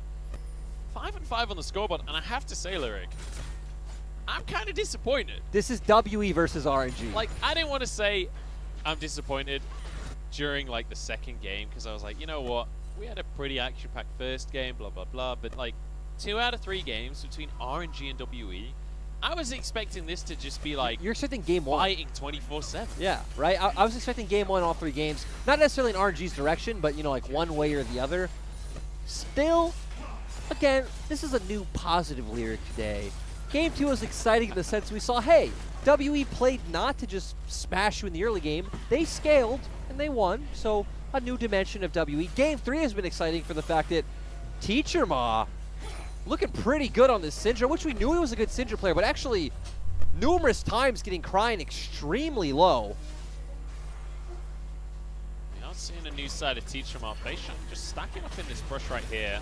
Scatter the weak onto Ming. It is going to be that set, though, so the shield keeps him alive for now. Jomung is here, and he's eaten no spears so far this fight, which we take as a positive here, but the fight does dissolve itself. And stuff like that is what would benefit RNG, in my opinion, to where we saw they weren't able to get onto WE, weren't able to get on RNG, so they were just able to throw down some spears. Some spears did actually land onto Beishong, which is why he's a bit chunked right now. Because a lot of these fights, Morgan's not there yet. So if RNG can find a pick before Morgan can really join, that is a way of them closing out this game. Not closing out this game, but breaking open this game. Yeah. That was getting a bit biased right there with that terminology. But there's no bias caster here Bias today. caster. This is a bias-free zone. I think the only V5 is not playing today. that would be the ultimate bias cast, right? Being you on V5 WE. Yes, it would. The dream is still alive. I'd love to see it. We'll have to wait and see. But I have to wonder, because we've seen a couple of these fights for RNG that have managed to go their way, where they found a couple of picks, they found people out of position before Morgan can get there, as you were saying. But how does that actually function the later on into the game we get? Once we're getting towards Dragon Souls, once we're getting towards Barons, like, generally speaking, you're not going to find a WE that are scattered around the map. I feel like it'll operate like how we saw the in the series earlier with Focus Zoe, where if Xiaolongbao hits a spear onto Teacher or Zhomong and they're less than half HP, have to back off, you can now try to force some sort of numbers advantage fight or even just burst them out outright. That sounds like a narrow win condition. I mean, to me, when I look at this comp, it does look like a pretty harder to execute narrow comp. Well, Missing is very confidently walking forward on a pretty squishy Gragas right here, but he's going to be okay. They have been doing a great job at keeping WE at arm's length this whole time, though. They really have. Well, Beisheng stepping forward, though, and Morgan happy to pull the trigger on a fight. Knock up only onto Ming, though. I think WE maybe need to call it quits on this one because they've used a lot of cooldowns for not a lot of action. And that's actually great for RNG. So now the fact that Call of the Forge God is down, you only have to look out for Scatter the Weak and Gragas Body Slam cast. Nicely done here by RNG just to try and keep WE away. And actually, with Dragon spawning in 20 seconds, this is pretty huge for RNG. Beisheng, though, looking for a pick onto Nu. Just Missing was the one to try and start the engage there. Beisheng jumps back into the pit instead. Scatter weak onto Ming to force them away. Zhomong rooted, but realistically no follow-up here. Now Xiaolongbao is going to look to try and steal this Drake, but Nu is on the flank. Yep, Nu trying to get into the backline does still have dominance and flash available, so if he can get on top of, especially Teacherma, who doesn't have anything like a cleanse or the E coming out from Zhomong, so we'll be able to just lock him down and burst him down fast. Ooh, Dominus Ming. used. Nu is coming into this fight. Missing jumps over him. Showstopper onto Teacherma, gets the Unleashed power out. Doesn't do a whole lot of damage and is Missing forced away. This is an already won fight here for RNG, who grabbed themselves a second Drake. That was just strange, because we saw Ming flash pretty early, and then Teacherma just kind of stood there and was like, okay, and thank you, Mr. Set. Went on the ride and got bursted out pretty quickly. We saw a weird flash from Missing as well. I'm not really sure what he was trying to... He, like, flashed over the top of Nu. Yeah, he did. But I don't know why he did that. You know, I don't know. if there's things that... I want to see a if there's Yeah, a exactly, fight right. I want to see a replay of, is that one. Oh, well, you ask and you shall receive. So Ming goes for that. Great Scout of the Week coming out from Teacherma. Still had his flash, held onto it a bit too long. Probably should have flashed up with the rest of his team. So Missing was trying to get a flash knockup onto Nu before he went in. He was just a little slow to pull the trigger, I guess. That's the only thing I could pull out from that flash, honestly. But I think just a normal E would have done it. In fact, I think the flash meant that your E didn't hit. Thoughts, Lyric? What do you reckon, mate? I was paying attention to how Teacherma died. Died? Yeah. Well, I mean, I know how Teacherma died, but how he could have played that maybe a bit better. I feel like he could have flashed up towards that choke point with his team, but wanting to hold that spell for a little while. He didn't hold it for long. Still used it and died, which is really, at least he's getting value for RNG. Yeah, I was gonna say. But It's been a slow series, Lyric. no, it has not. We're posturing for some fights. Call of the Forge Gods are available. Well, there's only one of them. No Silas in this game. Xiaolongbao getting a good, well, not much of a chunk into Morgan. He's pretty tanky. He's already finished his Abyssal Mask, so he's going to be pretty golden on that top lane. And we're going to have a blue buff going the way of Zhomong, so that's pretty exciting. Yes, yeah, it is. But ultimately, for some reason, RNG just continuing to posture mid. I guess they do have bottom lane already pushing, and their top lane is set up for a slow push. So WE at some point you would think are going to have to answer sides, or they're just giving up a lot of golden XP on the map for free. Hey, random tidbit that just happened here. Morgan has upgraded the Iceborne Gauntlet into the Frozen Fist, which Ezreal gains max value out of because the mana is turned into damage by the Mura mana. There you go, Lyric. That is the analytical section with Munchables. Munch's musings. But there we go. So, yeah, slow game. RNG have the opportunity to continuously create pressure through sides with the Renekton. Still, we know this is going to come down to a 5v5 even if they have that side pressure. And obviously, WE's comp is all about the straight up 5v5. So we're going to get to a point in front of a neutral objective where we group once again.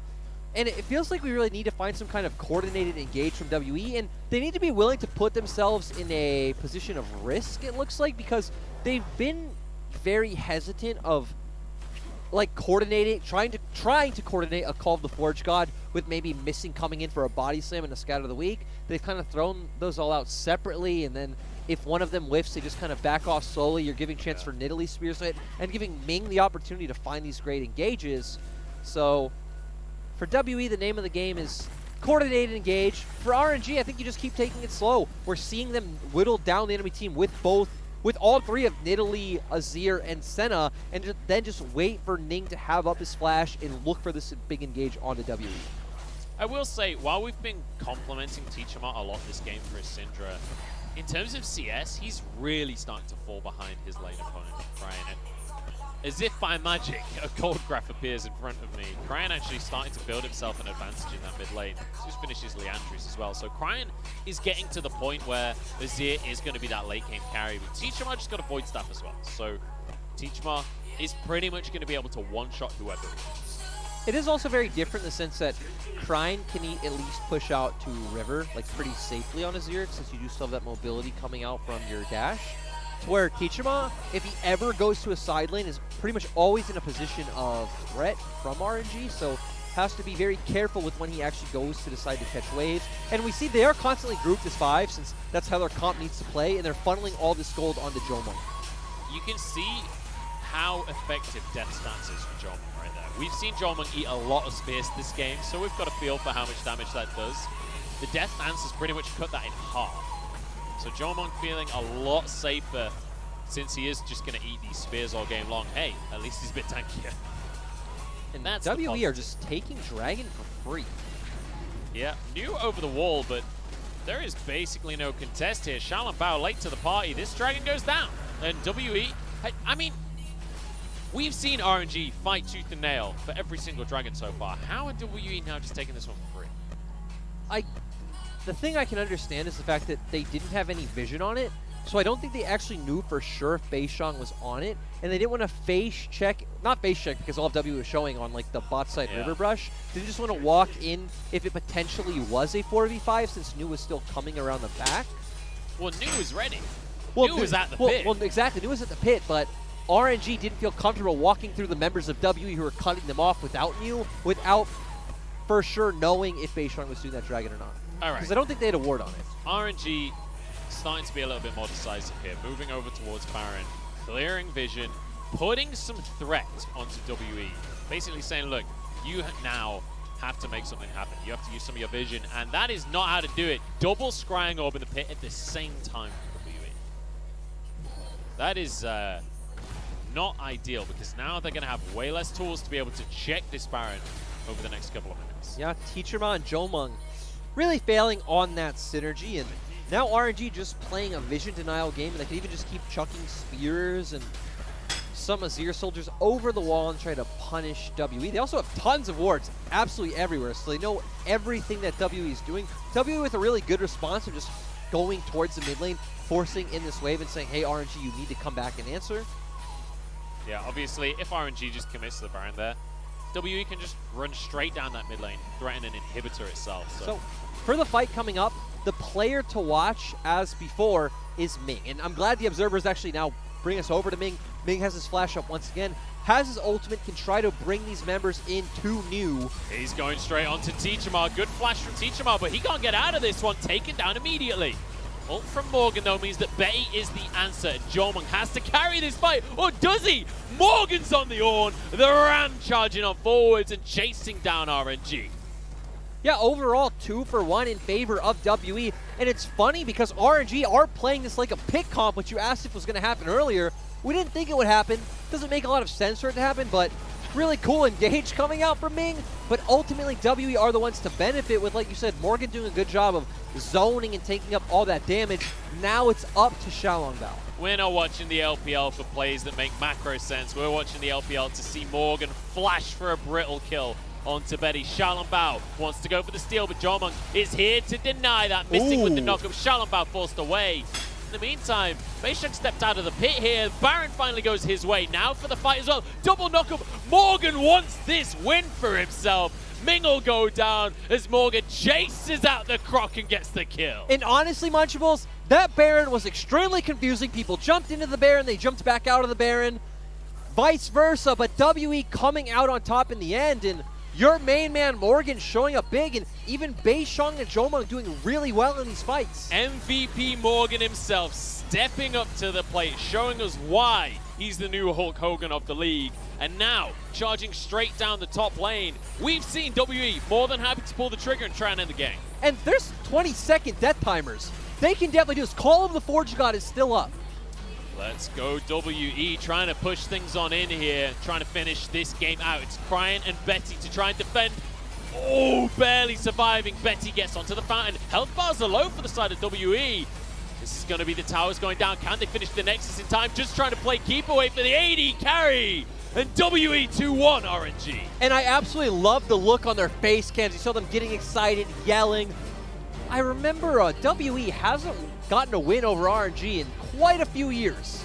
That is an impressive win here today for WE, especially after the way that RNG won the first game in the series. I thought this was over immediately. I thought it was going to be a 2-0. But WE come back strong in game number 2, and even stronger in these team fights in game 3. And we saw characteristics of old WE, right? We saw these comps that just want to play as a 5-man squad. They know, hey, we're not playing out through side lanes, no 1-4, no pick comps, none of these shenanigans. All 3 comps relying on all 5 members. Nice to see some different dynamics, some early skirmishing comps, and then obviously in game 2, that really late game focused comp as well. On the side of RNG though, game 1 was beautiful. Game 2, the draft made sense. The idea, we could see how it's supposed to work. They didn't execute. Didn't look like they really tried to execute either.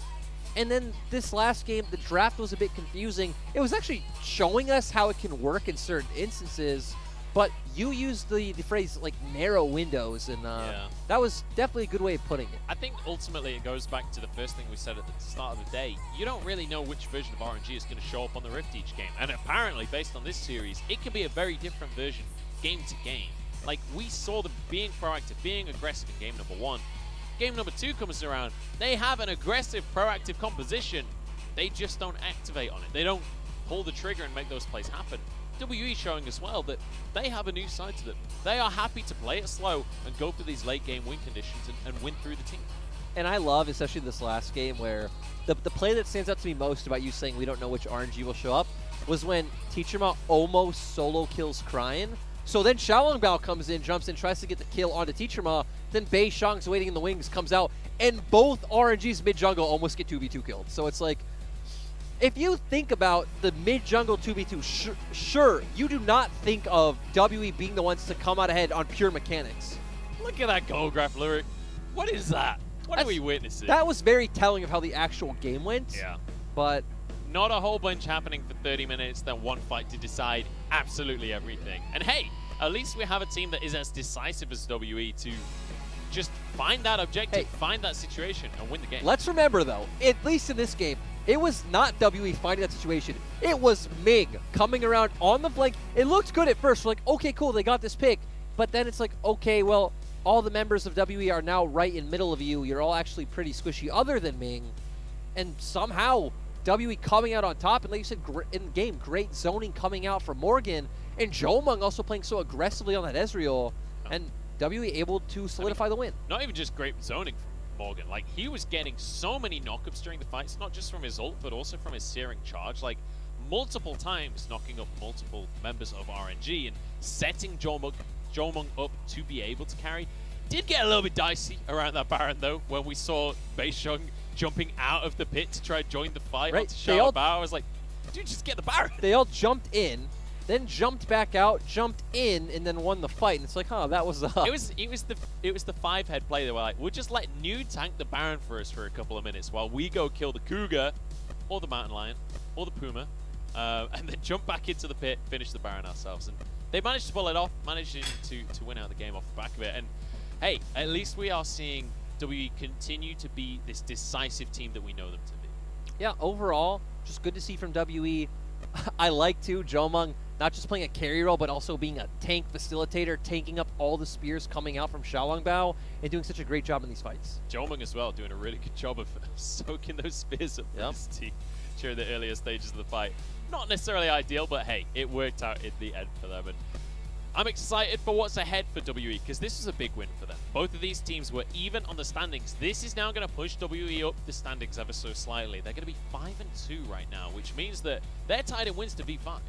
Yeah, WE just showing they can compete with almost anyone in the LPL. We'll say anyone and not include Top Esports, since they're kind of in a league of their own right now. They're kind of just separate to everyone else. Exactly. It's like Top Esports and the rest. So, but hey, when we have 4 slots to Worlds, being part of that rest is pretty cool, especially when you're in that second tier. And especially when they already got some circuit points from Spring. They were in the top 6 when it came to playoffs. So WE, if they can continue this level of performance, have the potential to make it to the World Championship through circuit points and through getting that way.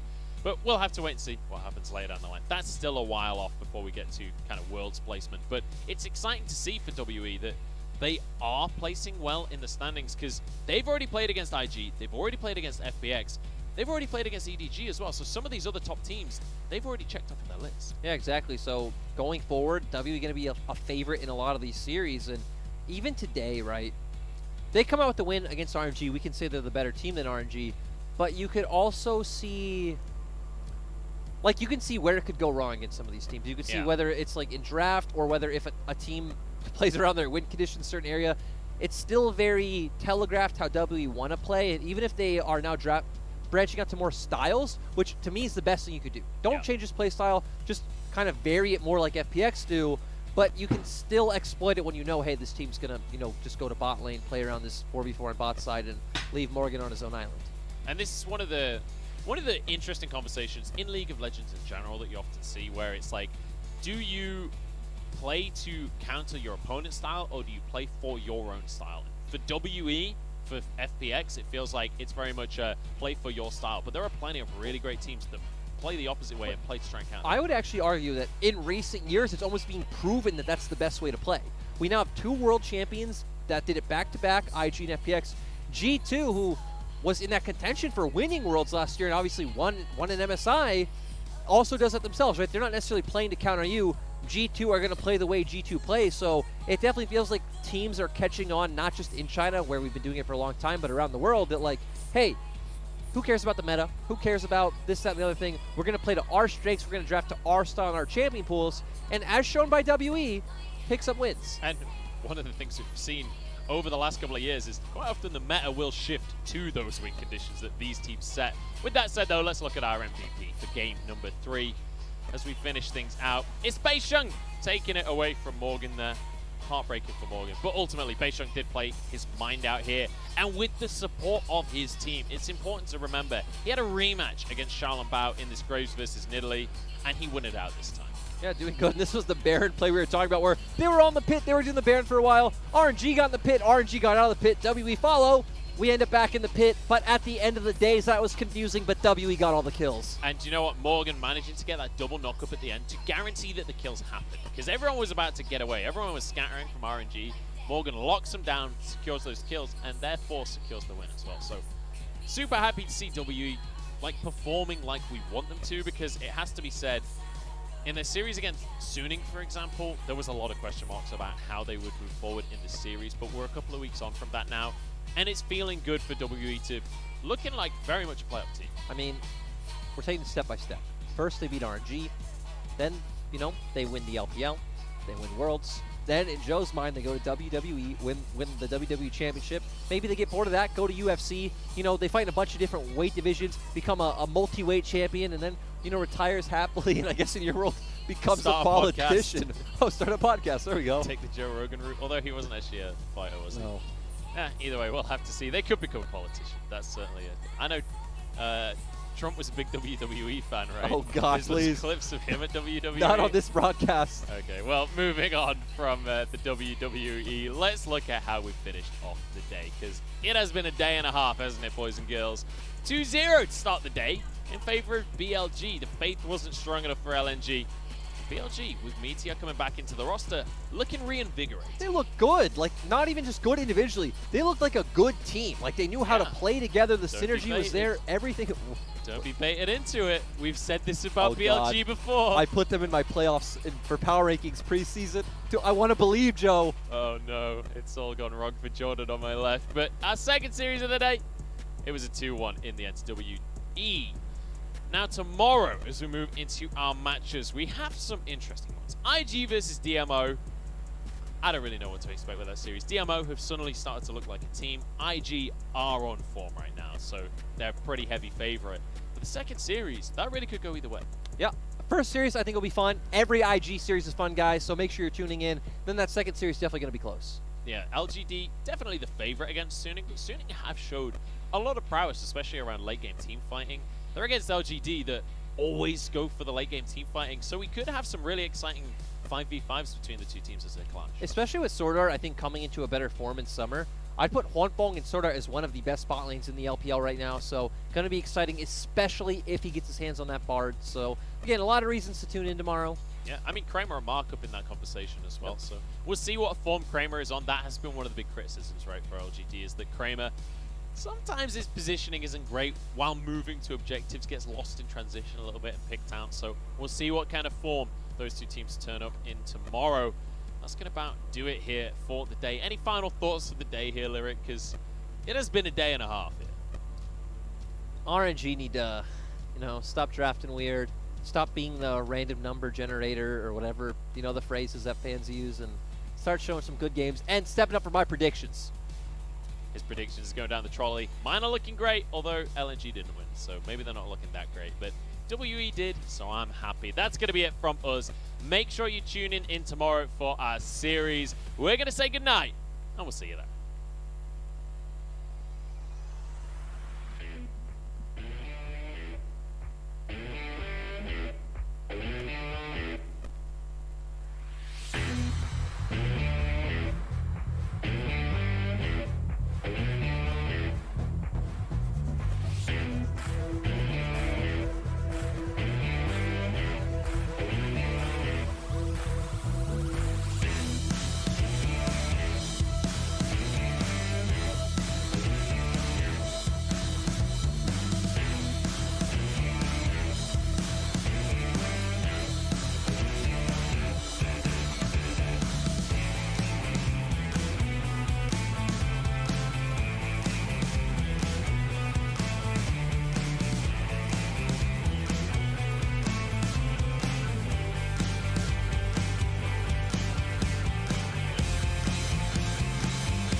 wish I could bathe in the moonlight.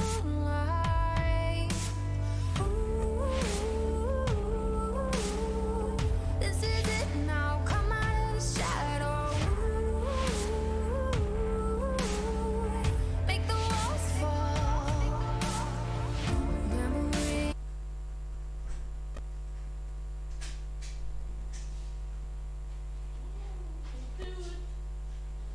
Приветики.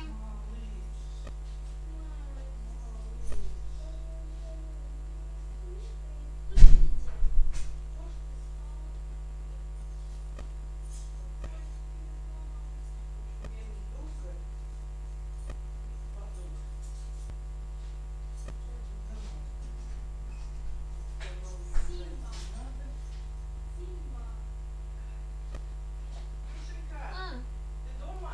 да, Что ты делаешь? работаю. А, Попьем чайку. конечно. Забыл привет. Мы тебе какую новость скажем? Какую? Хорошую. Ксюш, вот помнишь, мы черепах в пруд отдавали? Ну так вот, сейчас мы их увиделись, и у них 4 черепашонка появилось. Ага, нам сказали. Там сказал хозяин. Это точно наш, что? Ну, они Ну, определяют они свой знают. статус. Он говорит, пойдемте я покажу. Вы говорит, в том году нам сдали. Я говорю, да, мы наших двух, Он, видимо, говорит. меня узнал, я с бабушкой Ага. Олей сдавала. И вот это. Пойдемте я вам покажу ваших черепах. Подвел, а там вот такой рядом черепашон. Всего, говорит, 4 у них черепа. Классно. А у нас вот такой теперь черепашон. Ты знаешь, там какая им красота? Там Ну, вот конечно. как в сказке.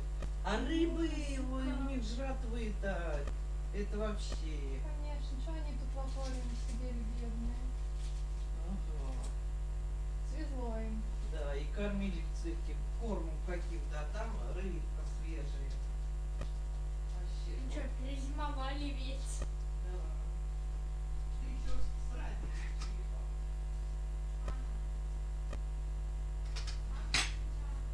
Юки! Юки! Юки!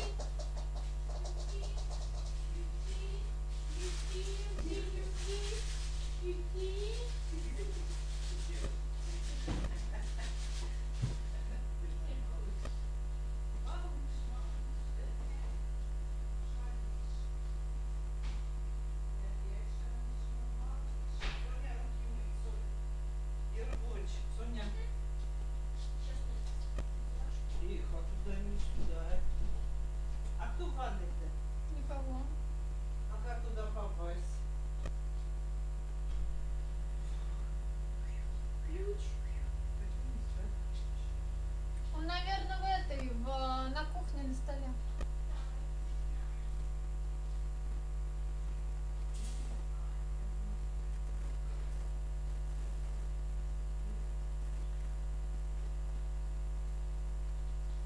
Хорошая новость, да? Ага. Черепах.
Чего?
Юки.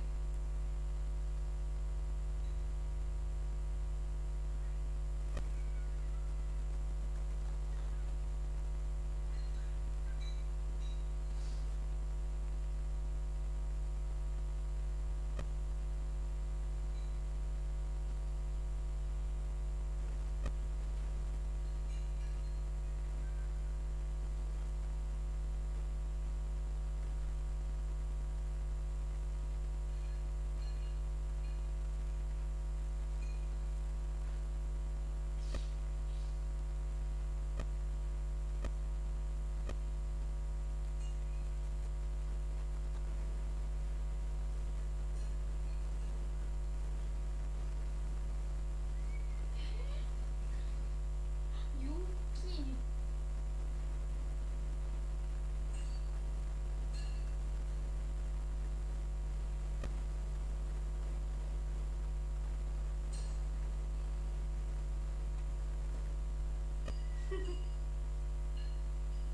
Нельзя.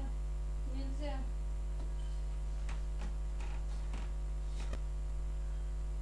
Юки. Юки. Юки. Юки нельзя.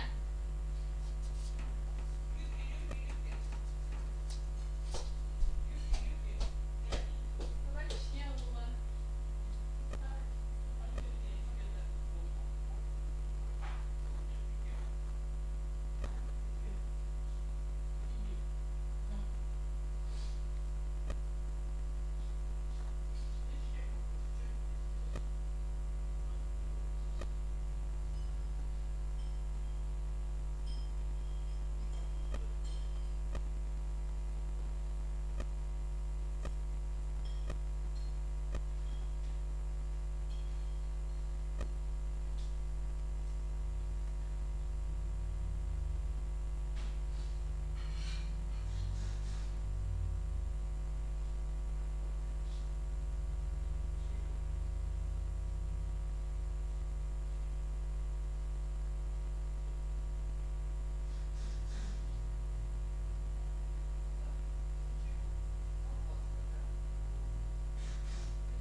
What is your question? I don't get what is Martin and what is routine. Okay. Marking is doubling up. So But every time?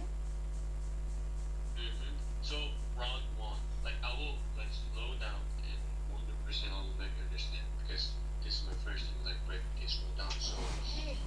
I have Uh-huh. and this is first round Uh-huh. and I won the game, right? Uh-huh. So if I win the game, I will get mana. And if I get on like second round winning, I will get another mana. However, when I lose the betting, it's gotta be different.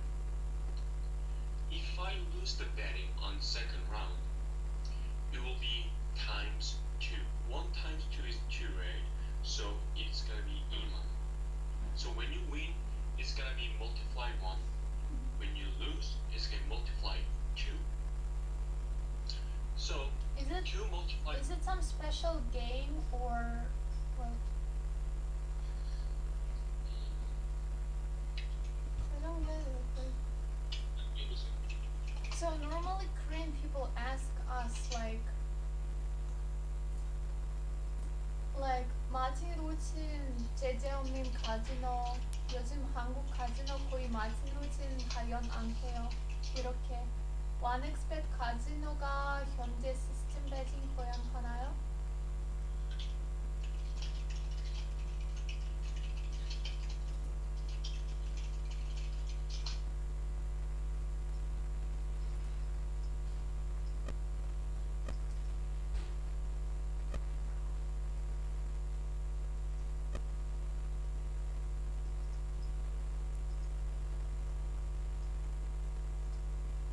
Just give me a second. Let me understand this. Yeah.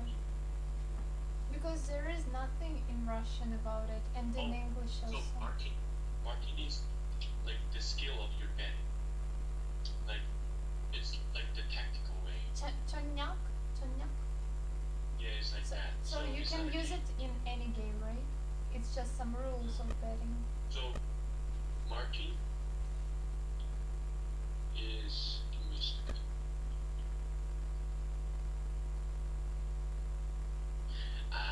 It's not a game. So it's like this. I have a mana, right? First round. Let's see, I lose the game. So do I have money? No. But I have to cover my fucking money, right?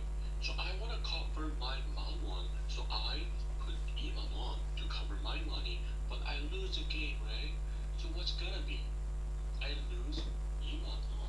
So eventually I lost some money, right? I win the game, right? And maybe so okay, so I will do it again. So market is the one double up your betting amount. So first round, man won.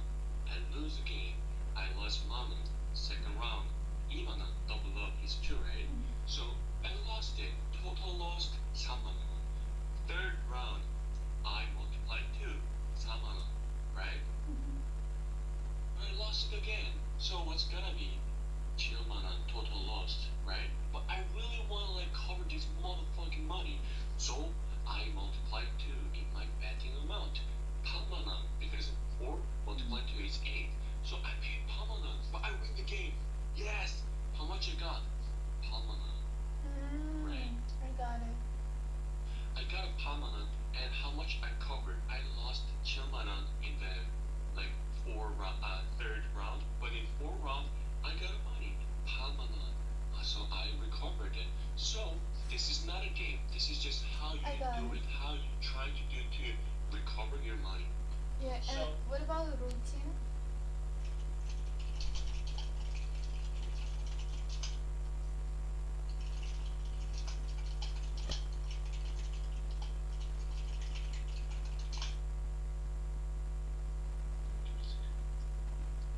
So now you know, right, what it is. Like they Yeah, just I want got to it. cover their routine Uh-huh. is retaining your original money, amount of money. So you have you want to keep it. You want to still like do it in safe way. Martin is risky because you're times two. You might lose more. You don't know about it. But you know, what was it? Routine. Routine is let's go safe. Let's go safe. So okay. I got it. So in the first game, I put Oman on, and I win the game. How much I got? Oman on, but I kind of feel like I'm not sure about next game.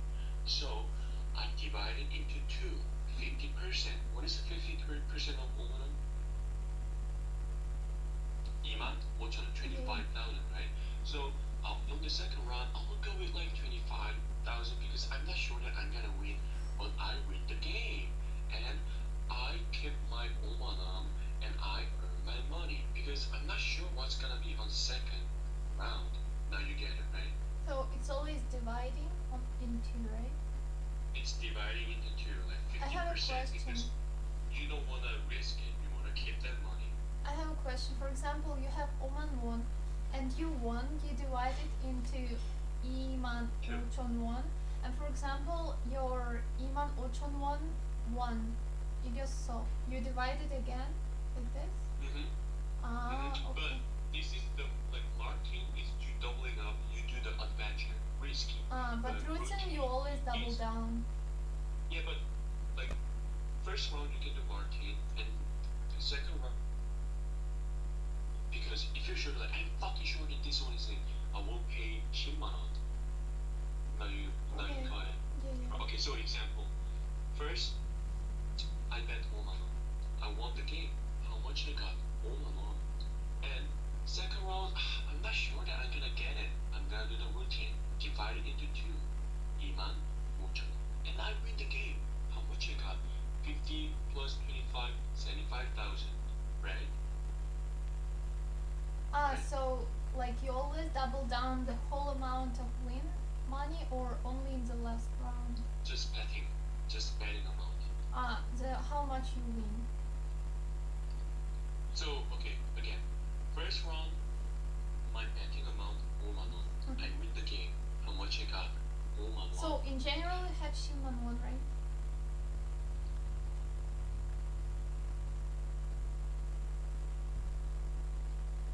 Well, yeah, but we're not talking about that. Okay. Like, we're talking about pure incoming. Yeah. I got 5만 원. Second round, I'm not sure. I will divide it into two from my betting amount. What was it? First round, 5만 원. Second round, divided into two, 2만 5천 원. And after that, I win the game. One is gonna be my pure incoming, 2%, 5. And third round, I'm fucking sure about this one. I'm gonna do Martine.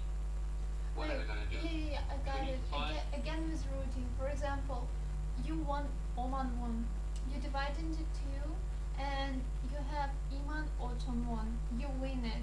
So did you double down Iman Ochon won, or you divide Iman Ochon won plus Oman won before? No. Only Iman It- Ochon won. It's always from that round. It's always from like just previous round, not the Okay. whole previous. Okay. So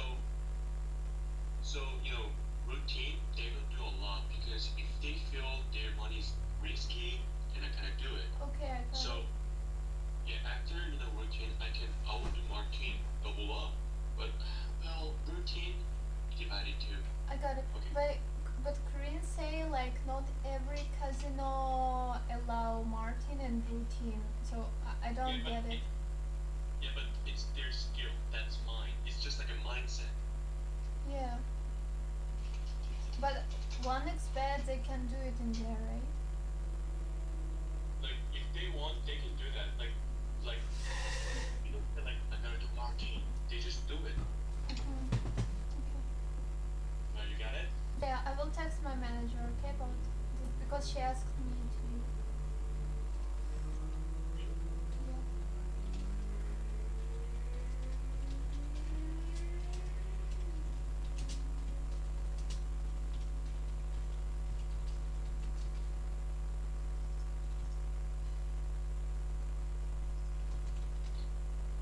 See.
Ага.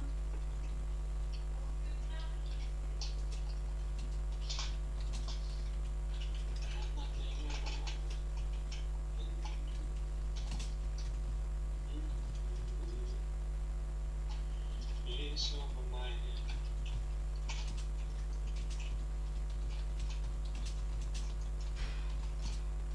Nothing at all.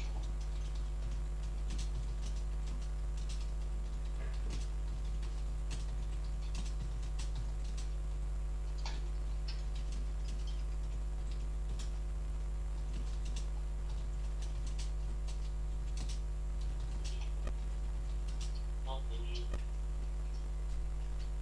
Sorry that I couldn't do.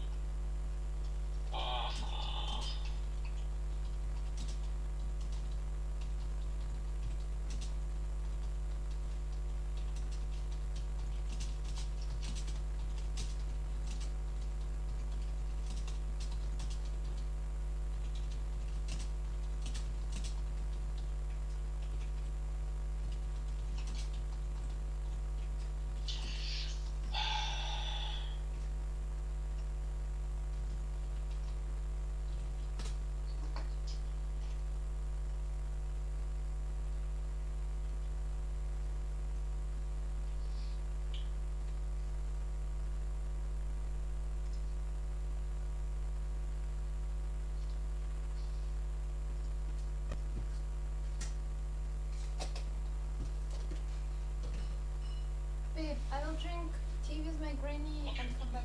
Okay, nice. Reading it.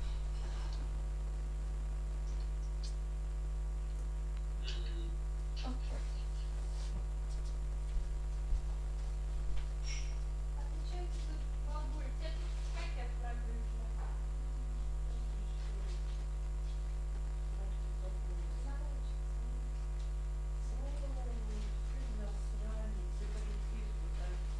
Хорошо, что да, кто в не добрался. Да он все сидел у меня ведь. Когда это он успел. Ладно. Придется выбросить этот пакет. Ты нам... Да. Я старалась. Сыр я не ставлю, живую телефон.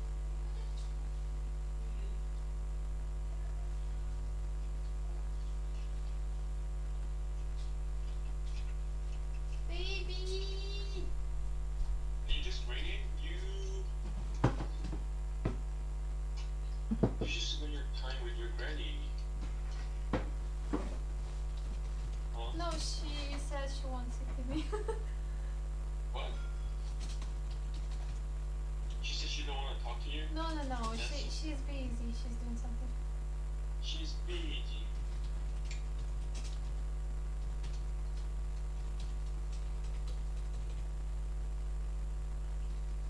She's busy.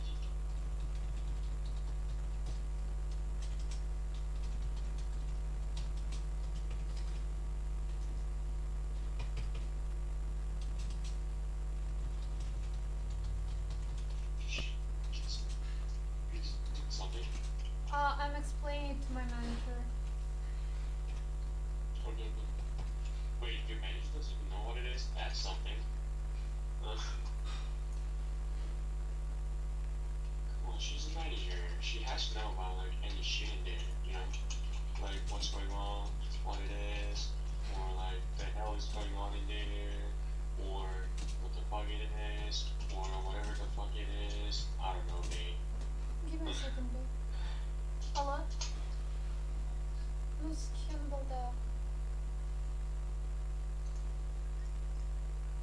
Ладно, хорошо. Ладно. Угу, хорошо. Да, давай.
is that? Oh, cucumber, shoot.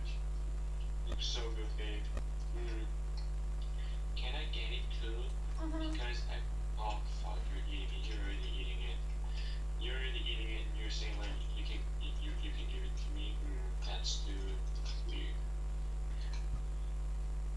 So how's your like okay, how was it? Like how was the new like the first one? How was the first like okay, how was it?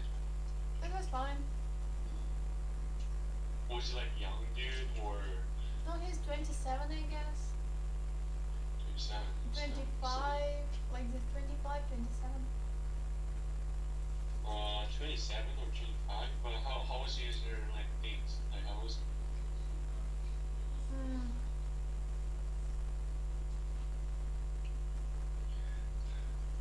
He was using phone. It was kind of uncomfortable. Who was using the phone? Like how? Like this. Why? Wait. How do you use phone? My question is.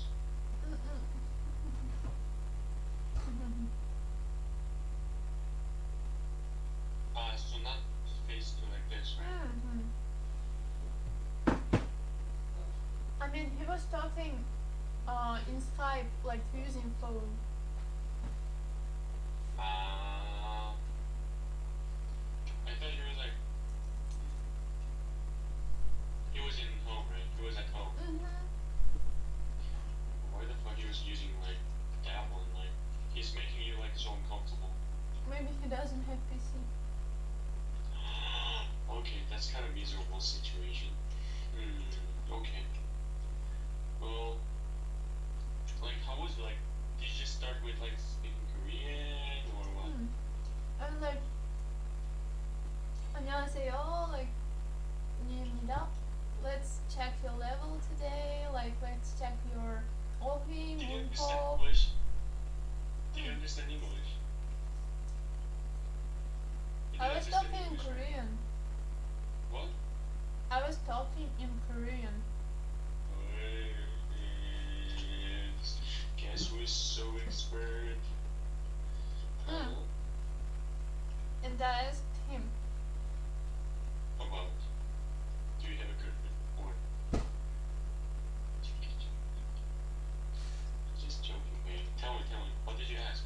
I was like, 보통은 러시아어를 공부하고 있는 외국인들은 러시아어로 달라고 하는데 가르쳐 달라고 했는데 어떻게 하면 나을까? Oh, that's kind of good. That's kind of good point.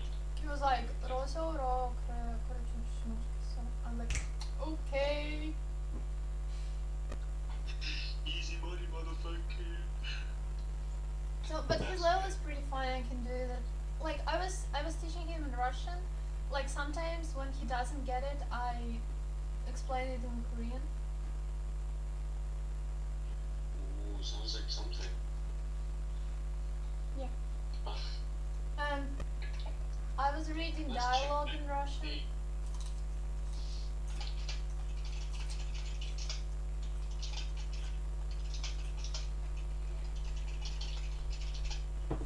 Hey. Wait.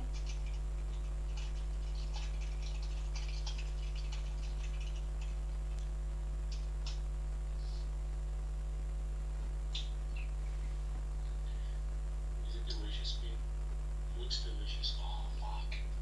And like, in the end of the lesson, I asked him like how much he wants to study. He said like 1 time a week, 1 hour. I was like, okay, like when do you want to do that? He was like,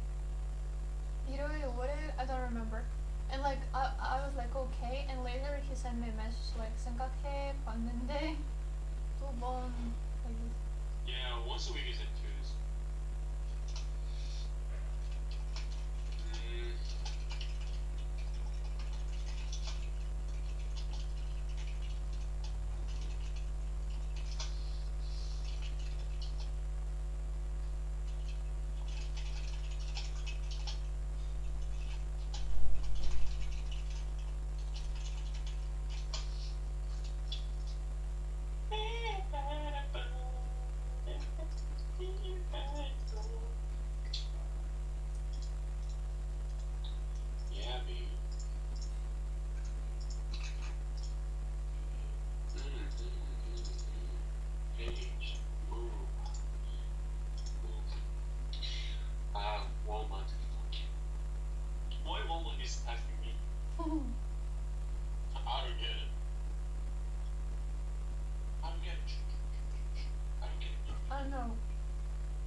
승현 씨 여자친구 곧 한국에 갈 것 같아서.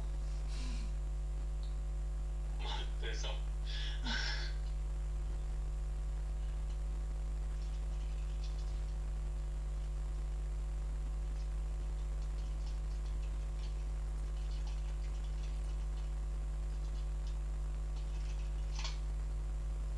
여자친구 빨리 와야지.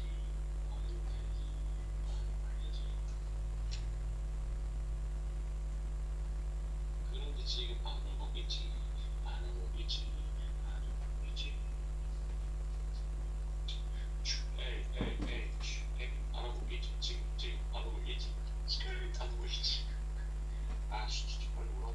안 뭐야. 기다리게 하고. 좋지 않아?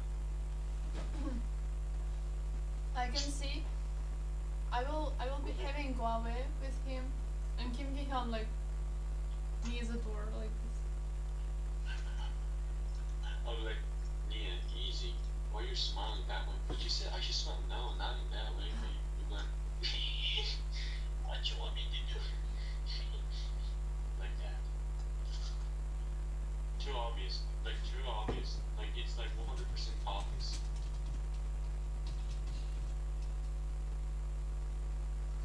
That's good. Fucking obvious.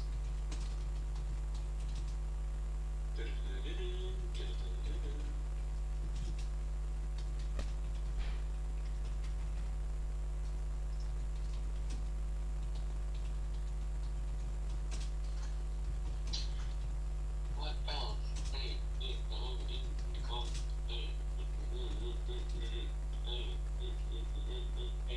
ooh, hey. Ah.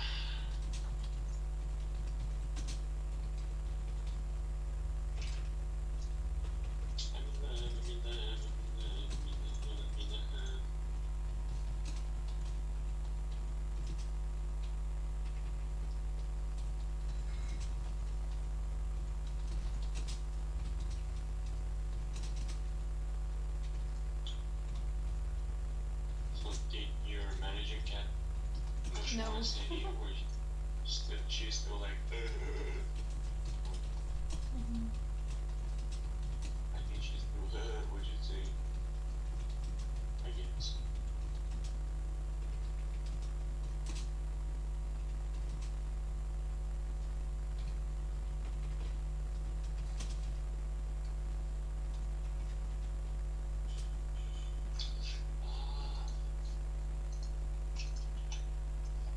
Where should I do advertisement?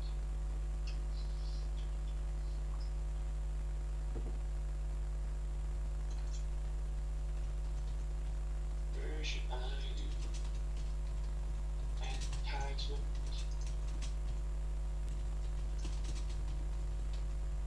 So I don't get like what you mean, like that gamer friend who was doing like army thingy. He's going to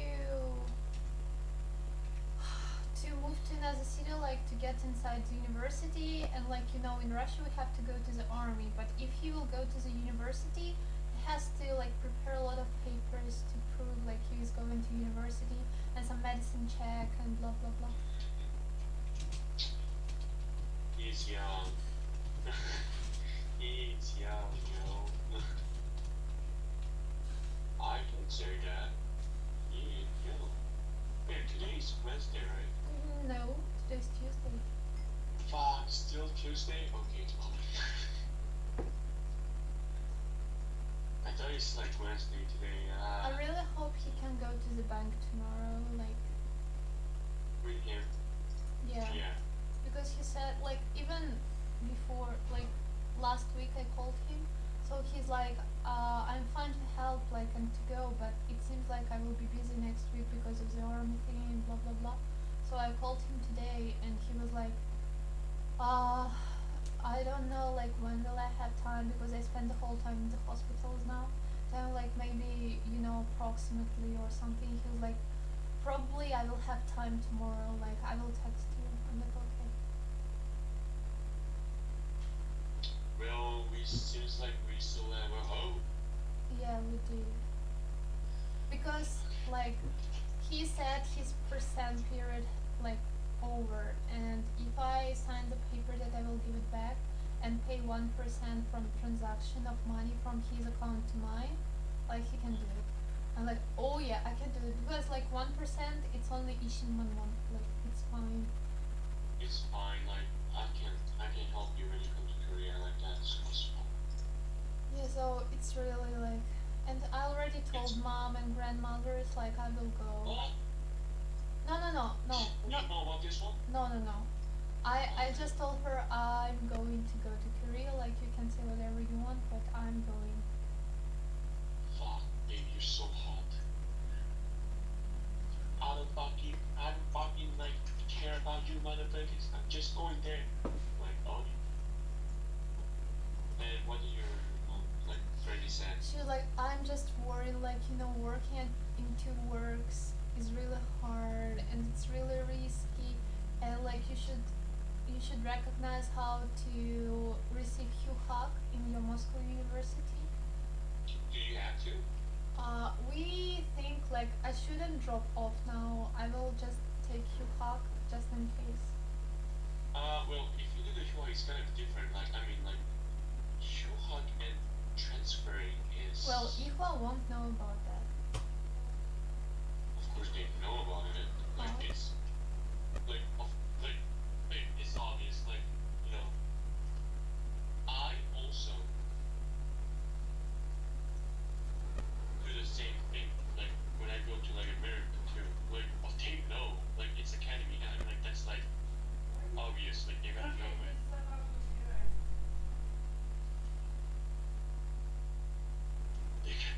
They're going to know it, babe. Imagine you're facing, like, that problem when you come to they were like, you have to be kicked out. Like, what you gotta do?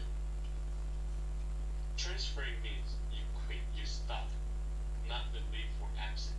Leave for absent means you up. But it's totally different issue. They don't ask any documentation, verification that they quit. What you mean? They don't ask to prove that they quit. And they never said I have to quit. They're gonna figure out if you're like lying, you know? I think sure. I will ask them. Like, Moscow University, you mean? No, Ihua. Like how? I mean, really how? I will just ask, like, is it necessary to quit in here? Hey, 100% they're gonna say, fuck yeah, babe. Like that. Well, I will just ask.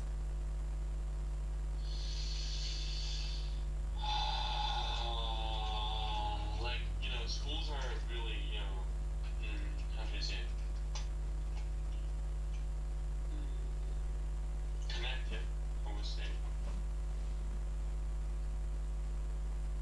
Why don't you just ask Moscow University? Because if you ask to EHOP, they're gonna know your email and they're gonna check more detail. You were thinking about to do it at once because they're gonna be like very suspicious about that one. Like, What should I ask Moscow University? is it okay if I leave for absent and go to Korea? Sure, and go to Korea. If they say yes, It means you can do that. but you was talking about Ihua can recognize about it. But now you're saying like if they say yes then you go. No, but if they say yes, it means that officially they said yes, and you have a proof that they said yes. So But if it's Ihua Moscow said, well, University, it's not Ihua. I'm going to study at Ihua, not at Moscow University. But isn't it too risky? Like, think about it. Like, you're teaching someone else, and if someone else is like, hey, teacher, can I use like this paper? Of course, you might be a little suspicious about like that kid. Like, are you surely like, you know, solve this problem with your skills or something Well, like that? if they say no, then I will just quit. Good idea. Okay.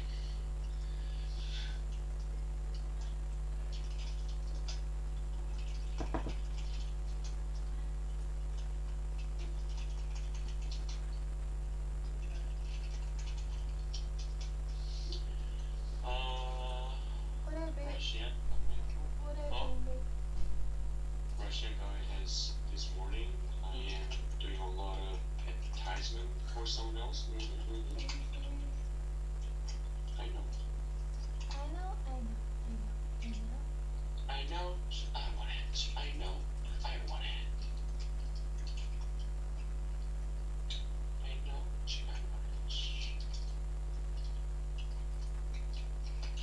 But really, man, like really.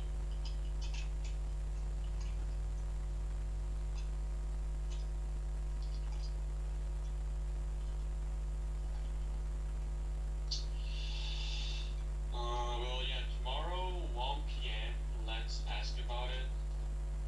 Uh-huh. And, like, until 1 p.m., we can just, you know, like, still wait. And if they don't say anything about, like, today's question, we can just send it together. Like, and also have a question or something like that, we can ask like that, as Wait. you know. But, like, can you call them about Hugh Hawk? What you mean, you I call mean, them about you? like, I also don't want to send them the question about if I, like, can do Hugh Hawk in here and just go there to study, and if it's fine to quit, because they will see my email and they will know who I am. Well, I'll use my different email then.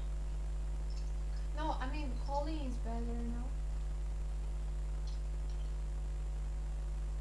No, I don't think so. No? Yeah. Okay. Can you use it? Yeah, I can use it. Like, should I send it right now? Yeah, well, it doesn't matter, so. So the thing is, like, can I not quit the Moscow University just, like, in case, and just do UHawk, and if everything is fine in Korea, I will just quit later. Like this.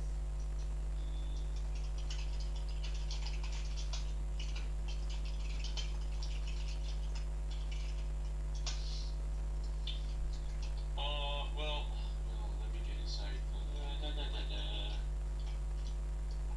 Or maybe they will need some verification that I quitted Moscow University like this. You didn't say anything about it, right?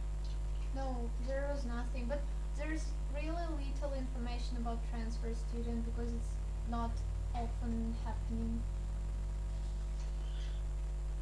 Can you summarize it and give it to me? Yeah. I can build it. I will write in English.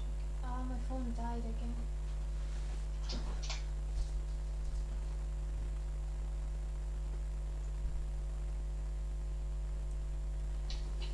Well, you can put like, do I need to bring certification about it or something like that in different way? What I'm saying is.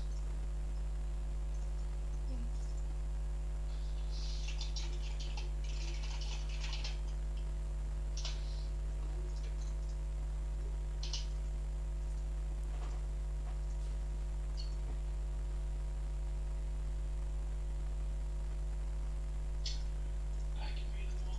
I can read. Okay.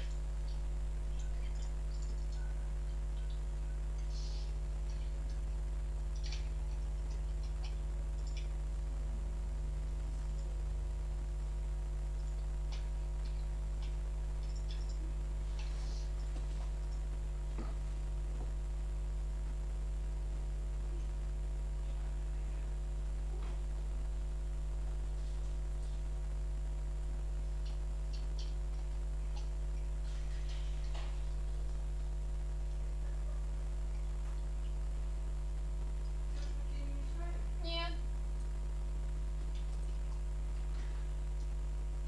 Did you talk to your mom today?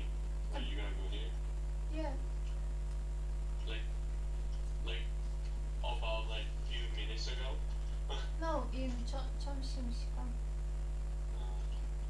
Well, she's trying to convince me not to go, but I said I will go. Like, fuck no.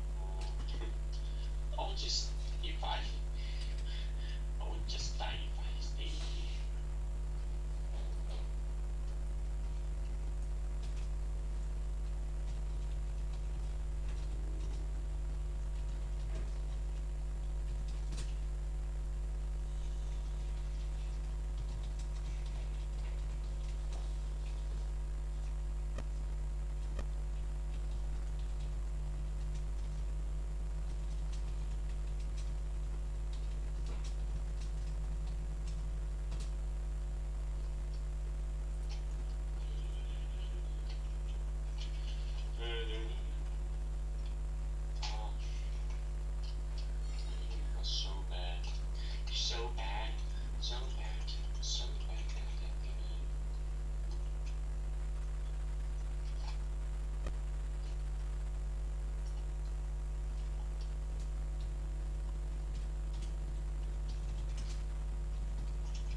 he's been really helpful. Like, probably sure, like, he's gonna help us, like, really, because he said he's gonna do it. Well, yeah, he doesn't mind to do that. Yeah, like, just, you know, you guys are friends, we know each other for a long time, right? Yeah, like his mom knows me since I was like middle school. So. Oh, so... Like we are not close, but they know me because I was really close to Julia and her mom. And this is And Julia's also, mom's you guys best were in friend. the same, like, still in the same house and same address, right? That's the reason why, I guess. Yeah. So they Nothing has know been me. changed. So Julia's mom said like it will be fine. Like we should. This is a chance. Like we should do that. Julia's mom? Yeah. Oh, so she also said, like, she think, like, he can do it, right? Yeah. She just said like he is fine to help you, and this is a chance. Like so you should use it like this. So she will also come with us to the bank, and like I will bring her. Because it's like his mom best friend and I know Julia's mom more than her and it will be like more comfortable. Like, yeah, like, if Julia's mom is, like, going with you, it will be, like, triple awesome, you know? Yeah, I will take her. I will like please. Well, we have like close relationships so. Yeah, I mean, like, if she is willing to help you, that's, like, more than, like, hell yeah, you know? She was thinking about taking like Tetsuya to give me the money. But she said like we are taking it for Julia, so like we cannot get such amount of money. I was like, no, that's fine. And she's like, even I take it, like the percent will be high for you to pay. I was like, yeah. Oh, yeah. And she just, you know, realized that she has a backup with, like, that guy, right? No, it's Julia who like offered, and she called him and asked, and like we said like when my mom said she asked in her workplace, and we thought like he has a percent period still. We were like, sorry, like percent will be too high. But that day, like we were really surprised. But he called to the bank like himself. We didn't ask it, and he asked like how much percent he has and like the other stuff. And the bank said. That's really good. Like, he's really good friend. Like, really good friend. Like, doesn't mean that you can be like, but he's a good friend. Just friend. Yeah, and the bank says the period is already over and you won't lose any percent if you use the money. So I will have to pay only the transaction percent, which is 1%, which will be Iman or Ship or Iman or Chonwon like this. So, 20만 5천 원에 20만 이제 No, it will be like some 30만 원 정도 이렇게. 25,000. It's okay. We can handle that one. But what I'm saying, the problem is, I mean, like, it's not a problem. Just make sure you go with Julia's mom. Like, ask her and say please to her. Like, just in She's case. fine. Like, She just will go. in case. She's fine. Did she say she's going with you? Of course, she was like, Julia was asking like, will you go? She's like, of course, if they invite me. Oh hell, I will invite her. Anyway, like, his mom will invite her to come, so it will be fine. And his mom is also like, Julia said, like, we're so sorry to bother you. She's like everything can happen. It's okay. Like, we can help. So, his mom is also, like, willing to help you, right? Yeah, she's fine. She knows me like since middle school. So she was like, yeah, it's a good chance. Like, yes, everything can happen. Everything can happen, and we can help. So she just asked like to write a paper that I will give the money back, like official notarized one. Just make sure. She said like, she also want to make sure that. yeah, she said like, I just worry about the bank, and like I will take you to the official like notarized thingy. I will just bring you by car, so we make it fast. I'm like, okay, it's fine. I hope they can make it this week. I really hope, please. Like this week. And I really hope Iho will say it's okay to send it like by email from bank directly to the university. Or if they cannot do that, like, you still have a chance, isn't it? What do you mean? You can,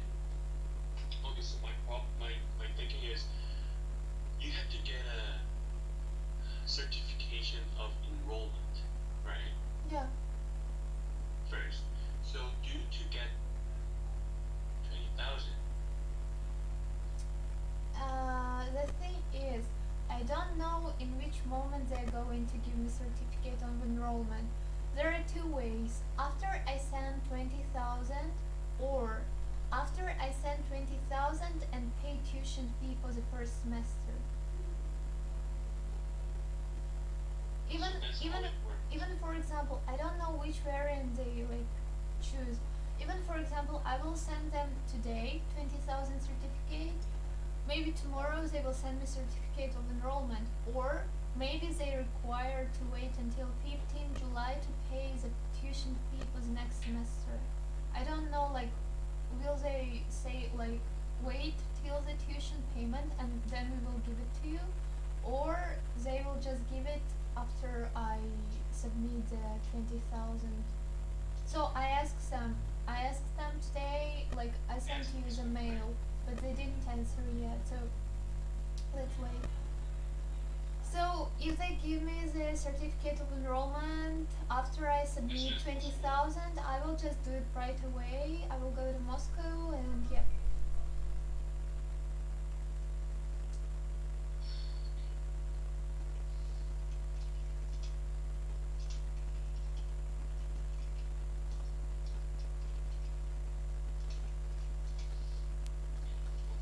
Please, dude, please, like really, like he's all in hope right now. Yes, this is like the best choice now.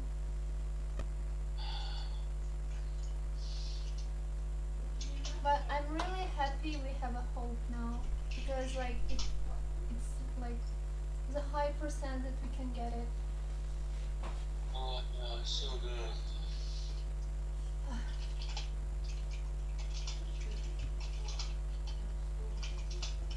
Good, right? Did you send it? I haven't got it yet. So. Ah, no, we were talking. Sorry.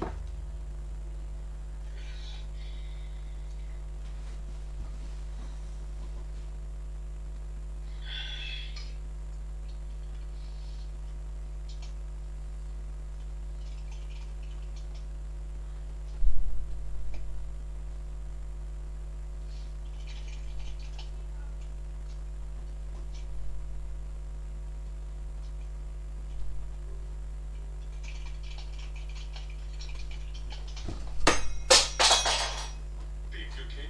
Yeah, it's fun. Spoon penetrate your toe, okay? I'm not joking. No joke.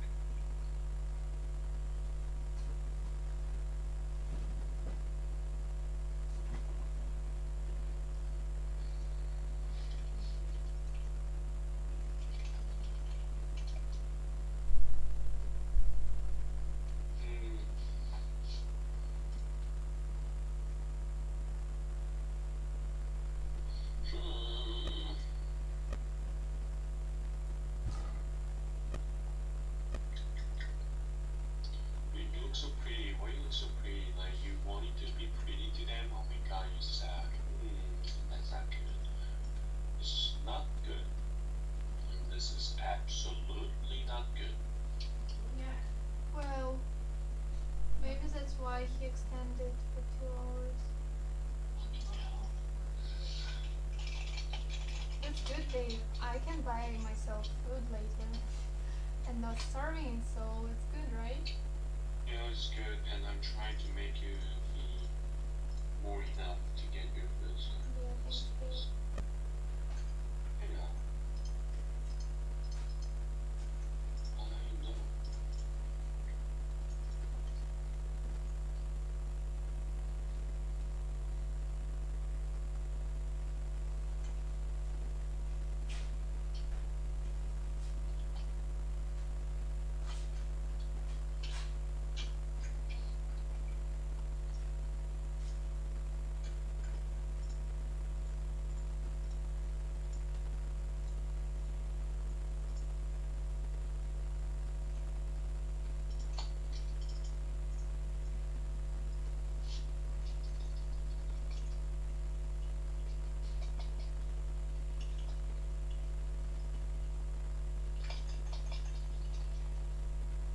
Maybe like this.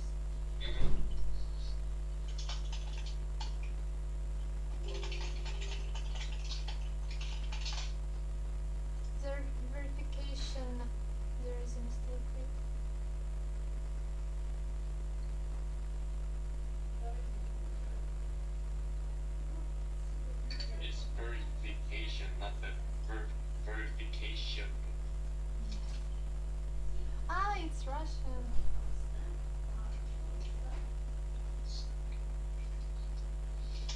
Ah, it's capital. What is going on in English?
Connaissant?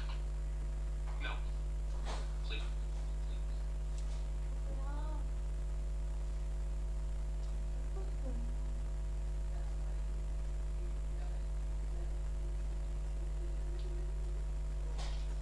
I will eat yogurt without tea. It's dirty. I have to drink another one.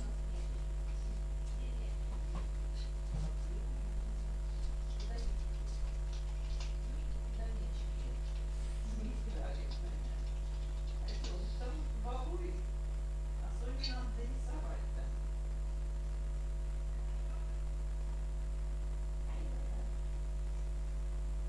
А играть он с удовольствием. Ему нравится играть. Отдай мне. Дай мне игрушку. Дай игрушку. Всё. Дай игрушку. А ты что делаешь? Ты что работаешь? Да, сейчас закончила уже. Да. Сейчас уже 6, у меня до 6 рабочий день.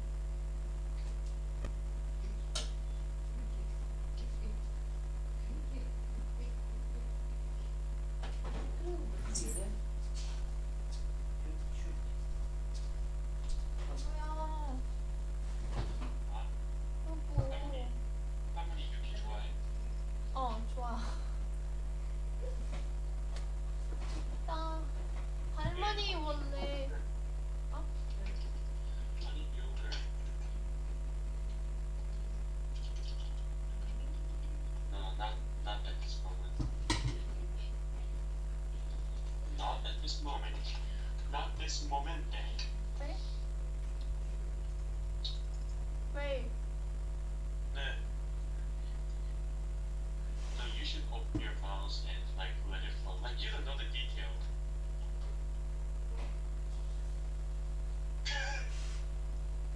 Like imagine you just do it like like fluently like that. I would be like 미안.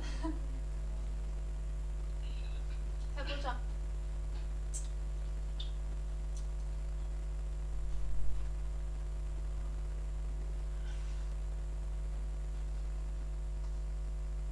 맛있는데? yeah. 왜?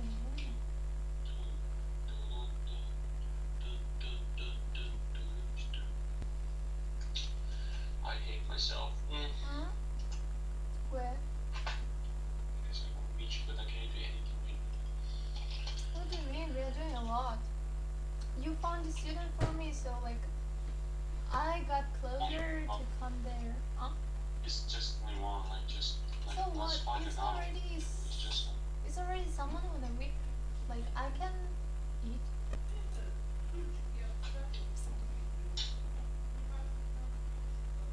And like if we started, it's only July until the mid of August. Like I will save a little bit more money, and I will be able to pay for dormitory.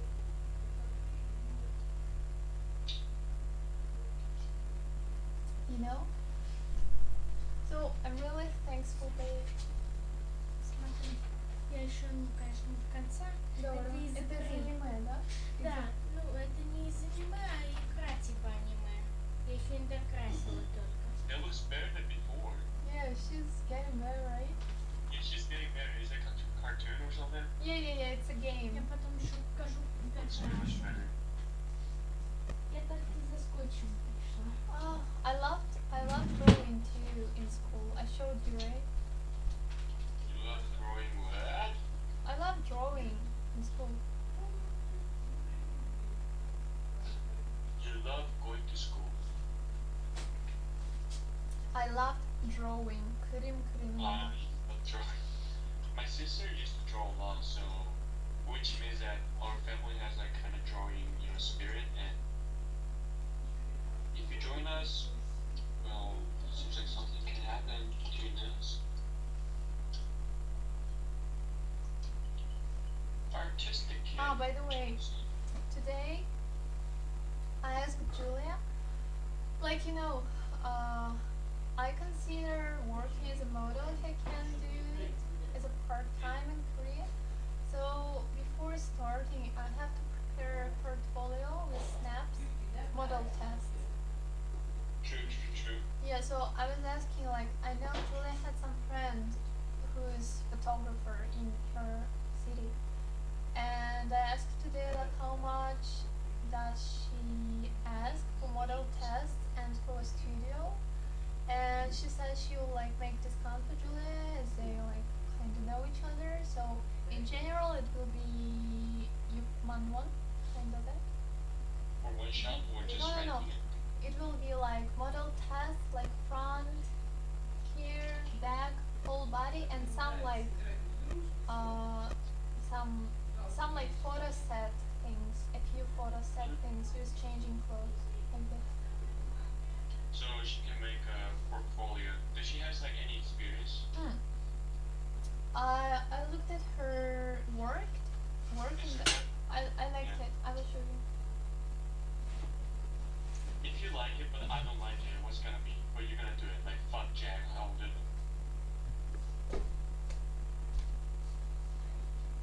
Great.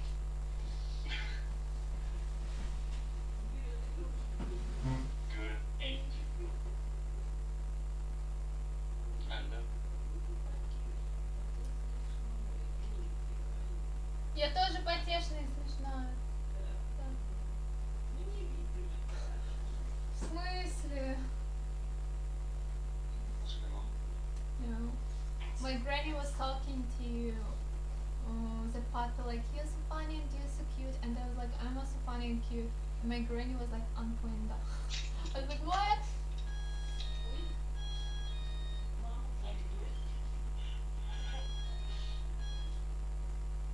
Someone is here. Bye, Mom. Bye, Mom. Bye, Mom.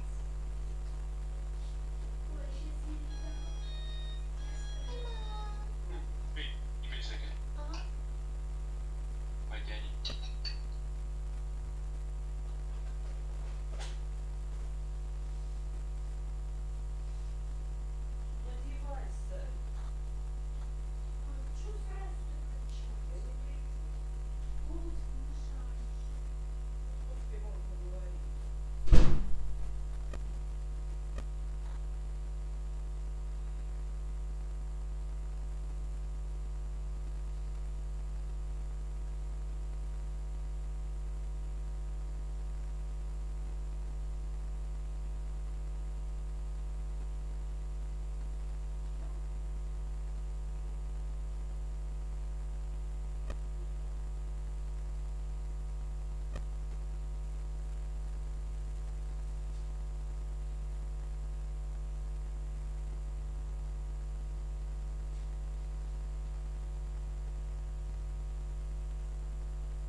my